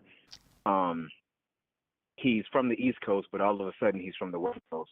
The nigga started a whole entire war with niggas across coast, and he's not even from there. Like, nigga, you from my city, and you got niggas hating each other over, like, you're not from the West Coast. You're fake. You're just as fake as Drake. And I would even say that, he was kind of hyped up, but when I listen to his catalog, it really doesn't boost me. I agree with Goldstein. I'm sorry. Sorry, Kendrick. I'm sorry, HJ. I'm sorry, all the people who love Tupac. I don't like Tupac or Biggie. I don't like Biggie because of them fruity lines he was spitting. I don't like Tupac. I'm deleting this stream. This episode, I'm deleting this shit. This nigga's a traitor, bro. This nigga's a fucking traitor. He is come on, man. Come on. A traitor? Now you're taking it too far. Didn't like you. Hey, man, you know how many times I've been jumped in my own city, man? I still love B-More, man. I'm still going to go back home. I'm still going to walk on the block. I'm still going to say I'm from the East Coast. And there's not nothing in the world that's going to make me give up being from the East Coast at all. All that California love shit, all that shit, man, it is whack to me because you're not even from there. That's not you, nigga. That's who you became. You can't enjoy where you at. He's an actor. You can't enjoy. Actor. It's not the same thing. It's not the same thing. This is like being born at your mama's house, right? You're born at your mama's house, and then you go to, like your best friend's mama's house, and her house is better because your mama beat you, and now all of a sudden you're not from your mama's house. Like, nigga, you're still from your mama's house, period. That's why I never liked him. You know what I'm saying? But he's an actor. You and Goldstein are gonna have a lot of fun in the gulags of Hotep is there. Y'all gonna be doing playing spades in the gulag. Every time y'all mention this Tupac shit, I'm having the constables lock y'all asses up, man, for 24 hours solitary confinement. It is. I'm sorry. And I'm not. He's a great poet. He makes he is a great poet. But y'all will never take Pac from me. Pause. There's not one Pac song that I bump to at all. You can't name one Pac song that I've ever in my life been like, oh shit. You know what I'm saying? Like I've never ever got the urge to step up or nothing to not a single Pac song ever, not once. As a matter of fact, so are you Biggie over Pac? I don't like Biggie either. I tried to really dive into his catalog, and I just really didn't like Biggie. I mean, I feel like they were both really good for that time, but as far as like my favorites, I still like Nas over all them. Hold on, wait a second. Carlos said HJ be cosplaying as Pac. Carlos, this is the second time this week you getting timed out. I'm not playing today, Carlos, damn it. I feel for you, Carlos. I'm sorry, man. Carlos, I'm sorry, man. 1 minute. You got 1 minute in the Hotep stand gulags for that comment, Carlos. Sit down in the corner. Tupac is loved. Everybody loves him, but a lot of people love him, and they don't really even listen to his music, and that's even more kind of lame to me. You know what I'm saying? Like that. What made me like Kendrick was that I liked the West Coast music because of him. You know what I'm saying? Pac never got me to like that because he's not from there. He's not from the. You know what I'm saying? Like, it's just sad. And before I go, I actually wanted to touch on the Ozempic thing real quick. First of all, Busta Rhymes definitely is taking Ozempic. Anybody you see, listen. If you see somebody who's taking Ozempic and they got that face, it's because Ozempic, you don't just lose fat. You lose muscle, and you lose a lot of weight in tissue. It's not just fat. And so that's why they have that really weak, frail look. Their bones, their joints become bigger than the arm, and It's because Pac they're is a losing money, man. thug and Busta's not on Ozempic. Y'all done took Pac from me. Now y'all trying to take Busta away from me. Busta Rhymes ain't never been good since When Disaster Strikes. That was the last time that nigga was good. I'm sorry. Come on. I'm sorry. When Disaster Strikes, after that, he was not as good as people think he is. I get it. He an OG fast rapper, whatever, nigga. Tech Nine can do what he does. Twista does what he does. Fucking Eminem does what he does. And he was trying to give credit to hip hop, to the Hispanics, along with the rest of them traitor ass niggas. So he don't belong. He's out in the cold in the wilderness with with Fat Joe and the rest of them Get off my wannabe phone. niggas. Get off my phone. Get off my phone. To the real West. Bye.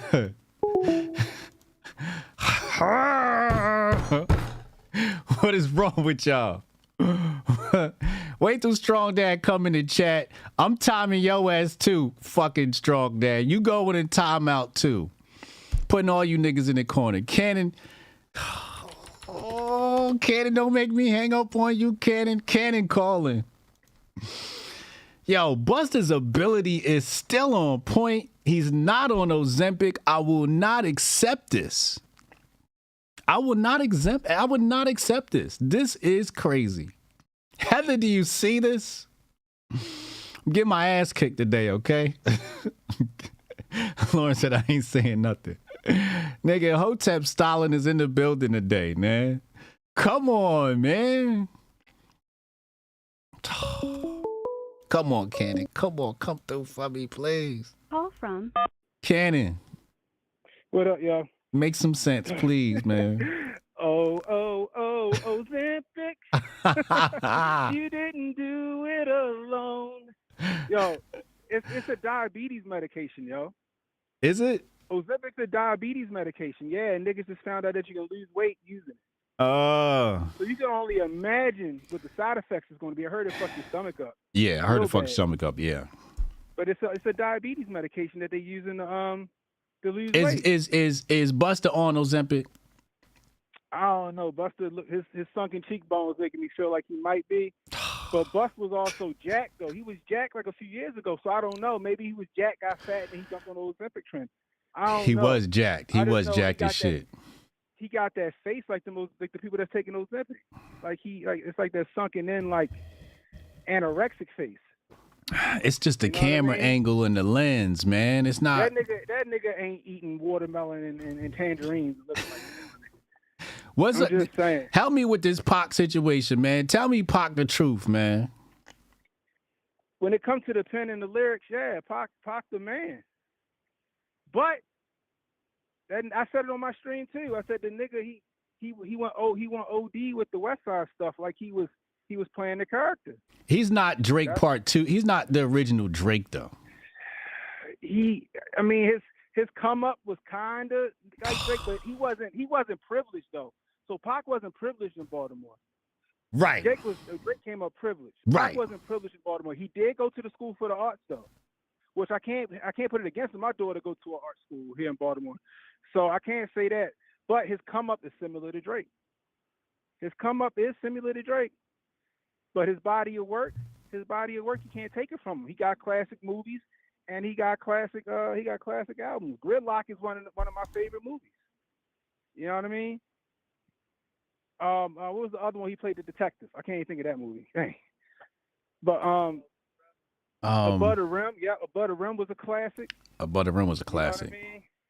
You know what I mean? But his albums was dope. His albums was dope. But I will say he was on the conscious shit one moment, and next thing he West Side Till I Die. Throwing it up like he just was OD with the West Side rhetoric that I was just like, yo, it was just a welcoming. He was just happy. He was so welcome to the. It was a kayfabe, yo. No, he was just happy.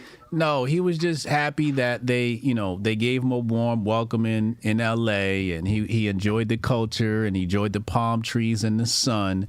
And that's all it was. It was just like if you go to Jamaica, you just like, yo, I love Jamaica. It's just that simple. So let's just say, if Bad Boy would have signed Pac, you don't think Pac would have been like, East Side, motherfucker? You don't think he'd have did that shit? But he was already from the East Side. He was, but I'm saying, right, when they did the beef, let's just say he said bad. The sun don't shine in New York City like it shine in LA. You're right, but if Diddy would have signed Pac would have been East Side, East Coast. No.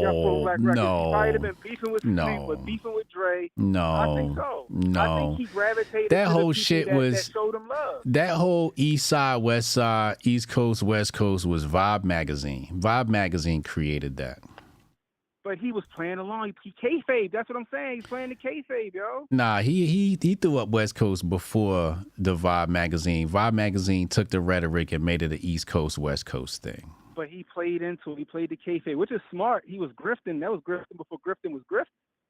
You know what I mean? But Pac, I mean, when it comes to his body of work, though, I got to give it to him. I can't take that from Pac. His body of work is fantastic. But I think that he was playing a character, yo. I legit think Pac was playing a character. And he knew that he was playing a character because it was working for him. He was getting that Bye, Cannon. that character, so he stuck with it. Bye, Cannon. I'll see you later, Cannon. Hotep and Bill. Hanging up on this nigga, man. Rudy, come on, Rudy. Come through for me, Rudy. Then we going to Jabari. I know Jabari going to ask me. Let's go to Rudy first. Rudy, help. Help, Rudy. This is my last hope. Because I know Jabari coming in with the facts. He about to bar it up. Rudy, call in, man. I need some help today, man.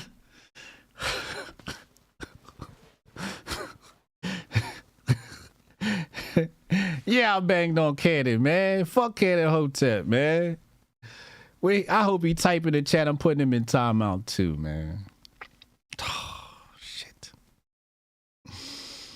Yeah, Pac wrote his own songs, man. Here goes Strong Dad. Strong Dad, that's it. That's the you didn't timeout. You get 1 minute in timeout. Put that nigga a fucking Strong Dad in the corner. I will not accept this shit. It's terrible. Call from Rudy the vet. Rudy, help me. All right, I'm gonna give you some help, bro. I'm gonna give you some help, right? Now, as like Cannon said, and like Goldstein said, he did come up through an art school like Prodigy, okay? And there's two types of dudes in hip hop. There's dudes that come from the gutter, and there's dudes who come from, suburbs, middle class, make it. But the difference between Pac and Drake is Pac was nice with the pen. You know what I'm saying? His flows was the shit. That All Eyes on Me is one of the best CDs ever. Yes. But Pac lived the shit. Pac shot cops in Atlanta, man. Talk to him, Rudy. Talk to him, Rudy. I mean, dog, it's sad what happened to the man. Like, he came up from, he came up rough, went to the art schools, came into hip hop, was on the conscious rap, but he lived the thug life, dude. You can't take that from him, dude. Like, he shot cops in Atlanta. He was banging out. He was in jail. He got bailed out of prison. Like, Pac lived the life, dude. He lived that life. Drake didn't live the life, man. You Facts. gotta separate the artist as a human being. You can't, like, Goldstein's factual. Like, you can't idolize these people. You got to separate the art from the artist. But when it comes to, you can't compare Pac to Drake and anything more than just maybe their come up, coming from an art school or coming out of TV. But Pac lived that life, dog. He shot cops in Atlanta. You can't take it from him.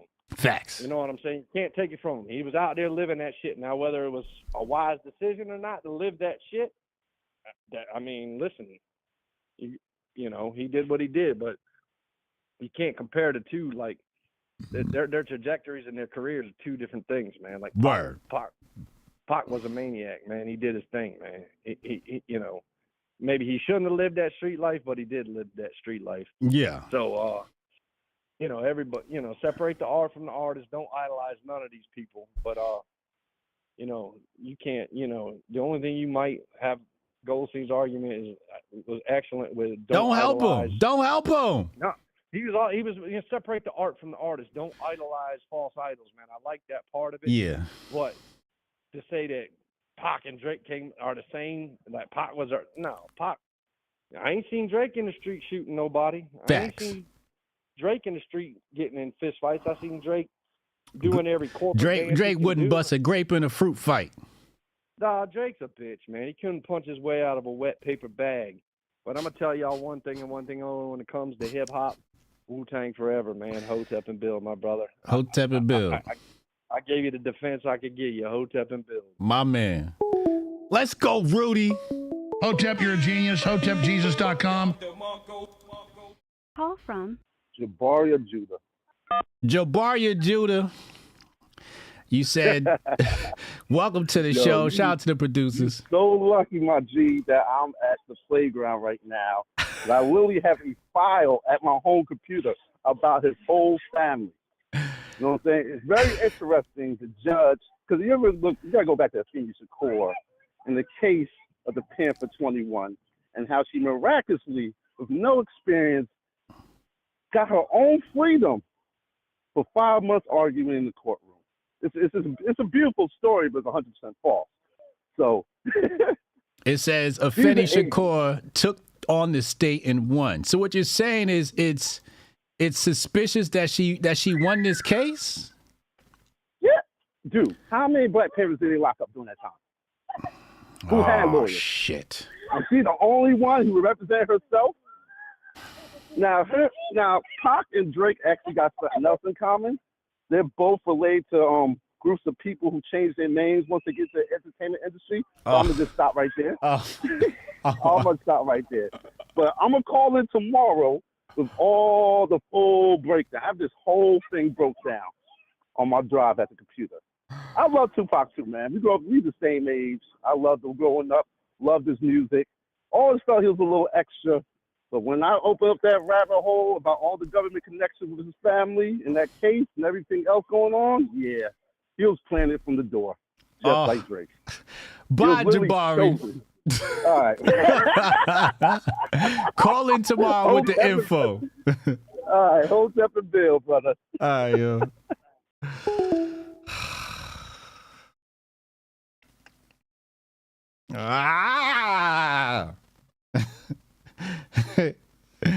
Come on, not offending.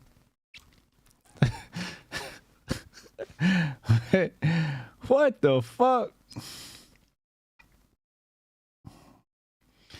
Government connections.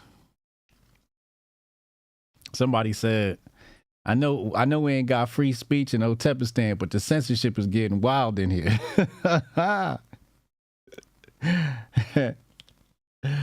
Man can't have a hero's journeys without niggas being like, nigga, you went to art school. Facts. Nigga can't even go to art school. Shit. Every time people bring up this Tupac shit, nigga, I turn into motherfucking Ray Charles, nigga. I don't see shit. I don't know what y'all niggas talking about. Every time they bring up that video of Pac where he look a little feminine, I'm like, I ain't see shit. That shit is AI generated, nigga. Damn. Why y'all gotta do this to my heroes?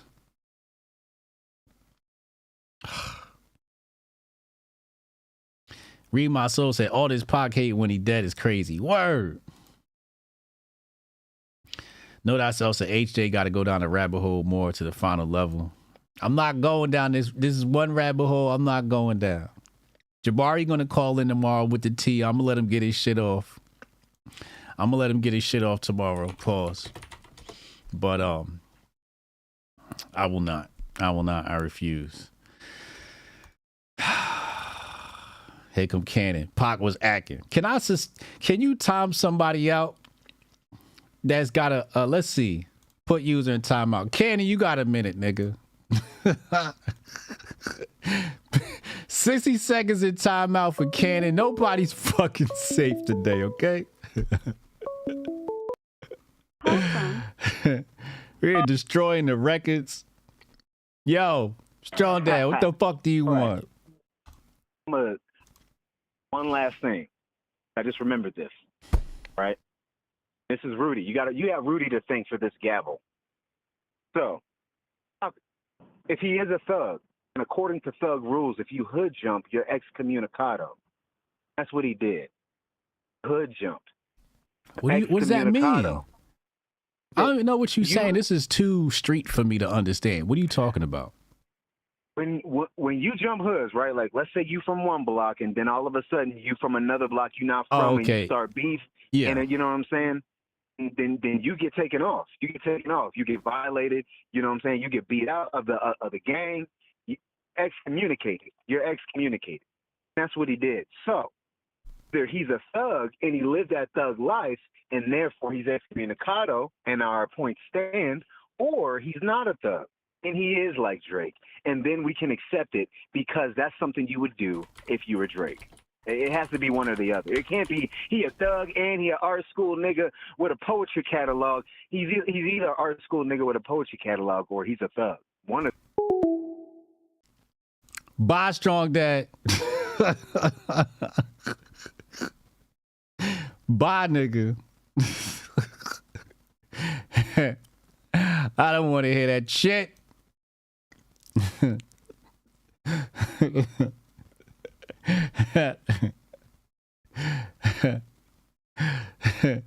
Fuck out of here with this bullshit, man.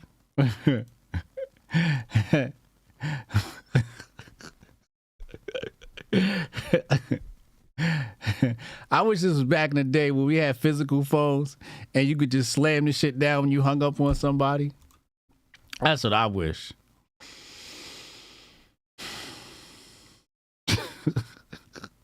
Yeah, Zantobin, I'm really banging on these niggas, man. Y'all hurt my feelings today. Y'all know I'm emotional as shit. And y'all fucking calling in here, attacking the greats, attacking our heroes. I will not allow this. I will not allow this. We're gonna destroy all records.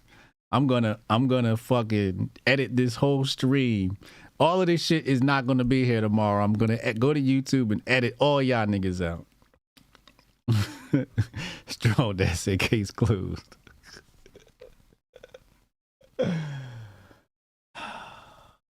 Carlos, come on, Carlos. I just put you in timeout.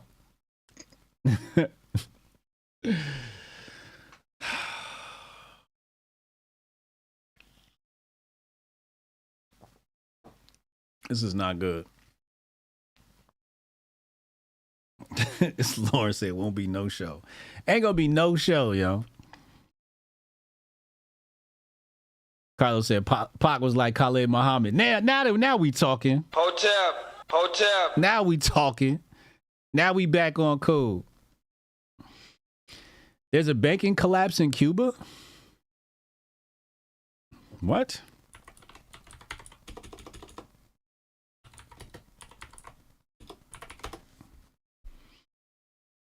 Where'd you hear this at?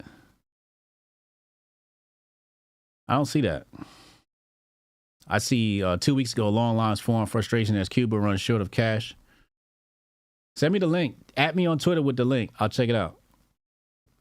Anything to get off this Pac shit, man. I hope Uncle Hotep don't see this shit. Y'all giving this nigga ammo and shit for tomorrow. The show tomorrow. Renee, you missed it, man. I had to put everybody in the gulag today, man. The only one that didn't let me down was Rudy. That's why we need Rudy around.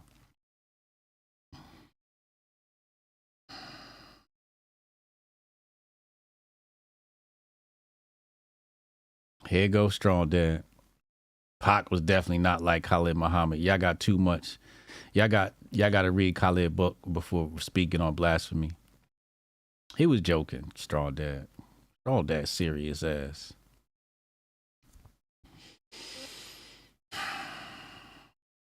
Pac got the juice. Facts. They went digital currency and this morning all ATMs closed. Word? What? What? Why is it? Hold on. I'm about to check Twitter because Google's giving me nothing.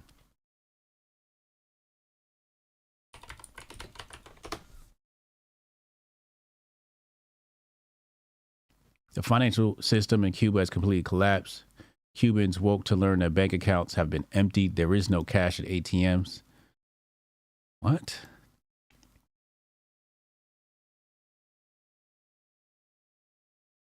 You just sent it to me on Twitter? All right, hold on. Yeah. Okay. That's the tweet I just had up.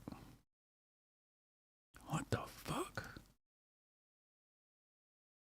The Cuban people have been left with no financial resources. They have no means of buying food. I need a link. I need a story. Cubans were forced to adopt a digital banking system, and now they are financially ruined. They have no recourse. The government will next offer Cuban citizens. Yo, this is the same shit they did in Nigeria. Is this real though? Because this is the only source we have. Is this account Phoenix Reloaded, which is an Anon, and I mean it could be breaking news, but what is this? This is 2023. Andrew Higgins, he stole the story. This guy, look at this guy. Aaron R. Day. This guy's another grifter. He'll steal your story and present it like he's breaking news. You gotta watch this guy. Good morning. The banking system has collapsed in Cuba. Bank accounts have been emptied.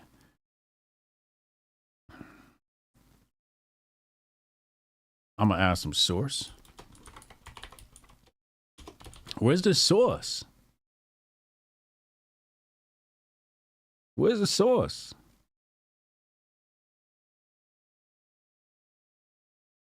All right, here we go. We got something here.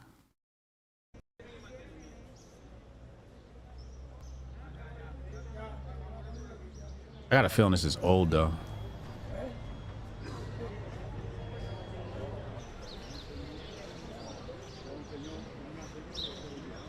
It's not even a report, it's just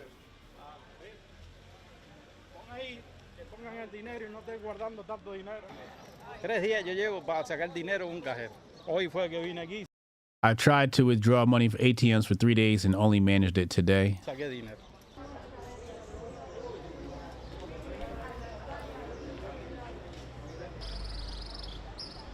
So it's like a limit on cash transactions.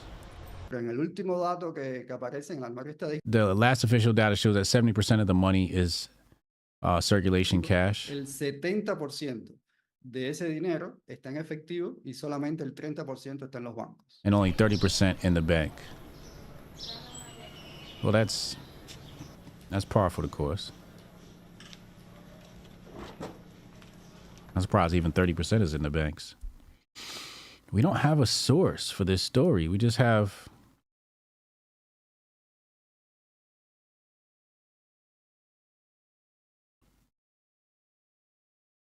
guess we'll have to wait. I'm gonna try and keep my eye on this one.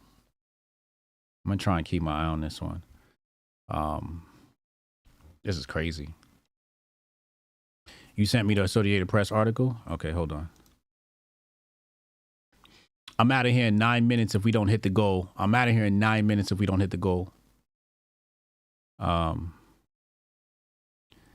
Where's the... Okay, here we go. AP News, April 27th, 2024. Yeah, this is old, but it's still pertinent. But it's just Nigeria all over again. They're doing this in Rwanda too. Rwanda is going completely digital as well.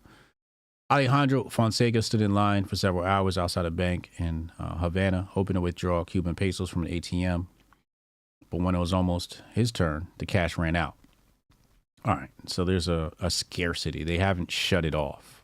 Just a cash scarcity. Banks aren't holding money. This is our future. We might not. Well, I think you'll have this not nationwide in America, but like they said, this is Havana. So somewhere in this country, you should expect to see a cash shortage. Increasing number of grapple with shortage of cash. Experts say there are several reasons behind the shortage, all somehow related to Cuba's deep economic crisis, one of the worst in decades. Cuban economist and university professor says the main culprits are the government's growing fiscal deficit, the non-existence of banknotes with a denomination greater than 1,000 Cubans, high inflation, and non-return of cash to banks. There is money, yes, but not in the banks, said Perez, adding that most of the cash is being held not by salaried workers, but by entrepreneurs and owners of small and medium-sized businesses, who are more likely to collect cash from commercial transactions but are reluctant to return the money to the banks. Yeah, that makes sense. This, Perez says, is either because they don't trust the local banks or simply because they need the Cuban pesos to convert into foreign currency. Most entrepreneurs and small business owners in Cuba have to import almost everything they sell or pay in foreign currency for the supplies needed to run their business. As a consequence, many end up hoarding Cuban pesos to later change into foreign currency on the informal market. For example, the official rate used by government industries and agencies is 24 pesos to the dollar, while for individuals, the rate is 120 pesos to the dollar. However, the dollar can fetch up to 350 Cuban pesos on the informal market. Perez notes that in 2018, 50% of the cash in circulation was in the hands of the Cuban population and other half in banks on the Caribbean island. But in 2022, the last year for information is available, 70% of cash in the wallets of individuals. Yeah, this is just, central planning, central bank planning. It just, they just fucking suck at it. This is what you get from communism. Retro Neon, $5 super, thank you. He said Diddy got Pac's booty tooken. Come on, man. He made him feel so good. See, Retro Neon? Shout out to the Rumblers rumbling. Esau the Ravishing says, Flopex got me buzzing. Oh, this a real Hotep brother. As it should. As it should. As it should. I don't know. Retro Neon, Tupac would have been diddled by Diddy. No, he wouldn't have. Stop it. Robert Jones, rap beef distraction. So good it worked on the Grift God. Leave me alone. Ban all of y'all. I'll be in Hotepistan by myself, damn it. Me and Rudy. Retro Neon, Biggie got diddled by Diddy.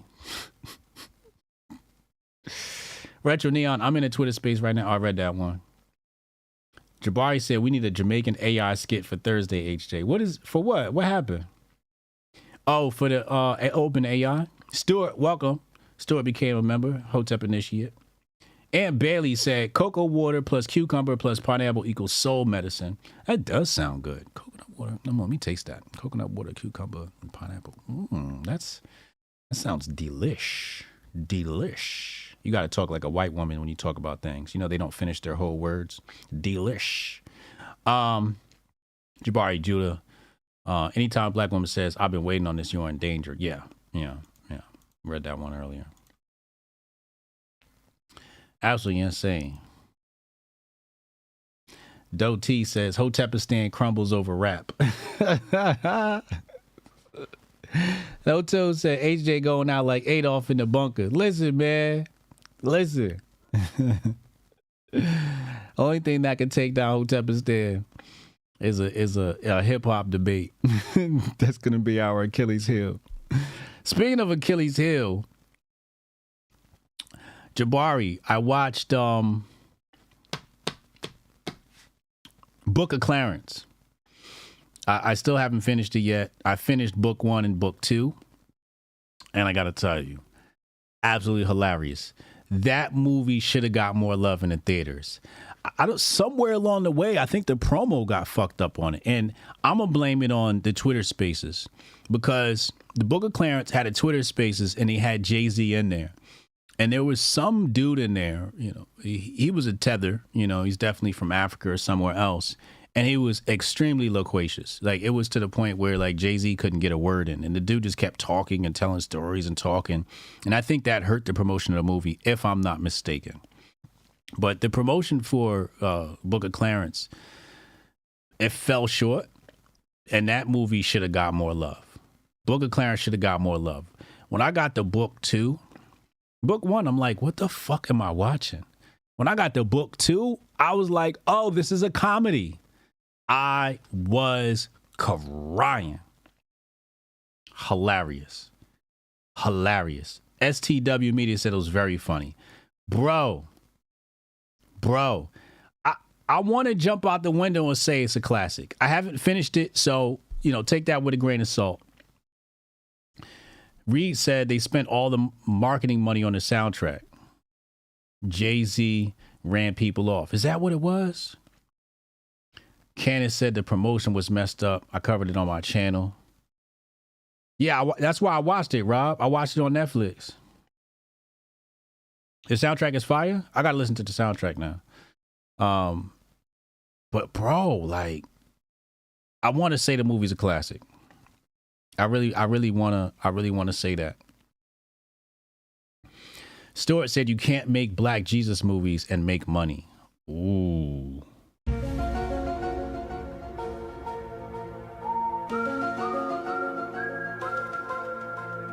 Oh, this a real Hotep brother.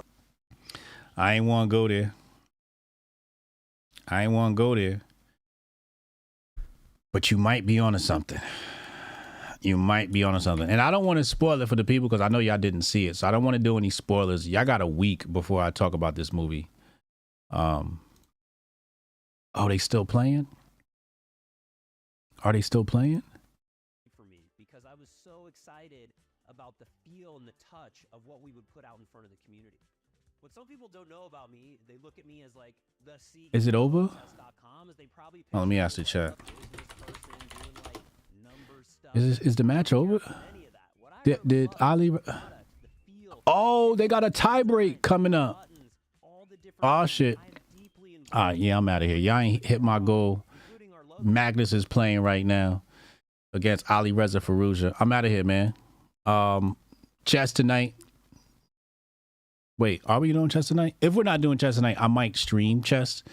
I know Coach is in another country right now, Venezuela or some shit like that. So I'll see y'all either tonight, kick.com/HotepJesus, or tomorrow for the show. Be well, stay merry, tell somebody in your family that you love them, and as always, don't talk shit about Tupac. Hotep and Bill. Welcome to the 4th annual Grifties and the first ever live Grifty Awards. And now for your hosts, Uncle Hotep and Hotep Jesus. Yo, no George, but I can't even breathe in this joint. That's fucked up. He working on that Coon of the Year award. Black people, am I right? We've got some great categories tonight, including athlete. We'll say what's up to your dad. Seasons COVID-19. Who did you want? Hamlin? Hamlin's a sleeper. Female, musical, celebrity, people's political grifty, the Hall of Fame, and a surprise category. Y'all see we professional. We got the teleprompter and shit. And of course, the one everyone is waiting for, Grifter of the Year award. From podcasts to movies. DJ Protocol. Yeah, DJ, that's the time to do it. This is not a grift. I really think Lil Nas X is a gay demon. How dare you? Unlike most modern award shows, none of these women have penises. Women shouldn't speak anyways. Y'all picked the blackest room for a black. Paint the walls white so I can see y'all next time. All coons looking like to me. Some of you white people too. Some of y'all look like you came from 8 Mile. We're halfway through. No one's been shot yet. But I'm going to say at the Grifty Awards, there's only one person more arrogant, more self-assured than me, and that's Hotep Jesus. Grifter of the Year. Clap it up for old Uncle Hotep. Hopefully my kids will watch this and be inspired and stuff like that. Fuck them kids. I'm looking for my wallet. I'm like, oh, thank God he didn't take it. Thank God.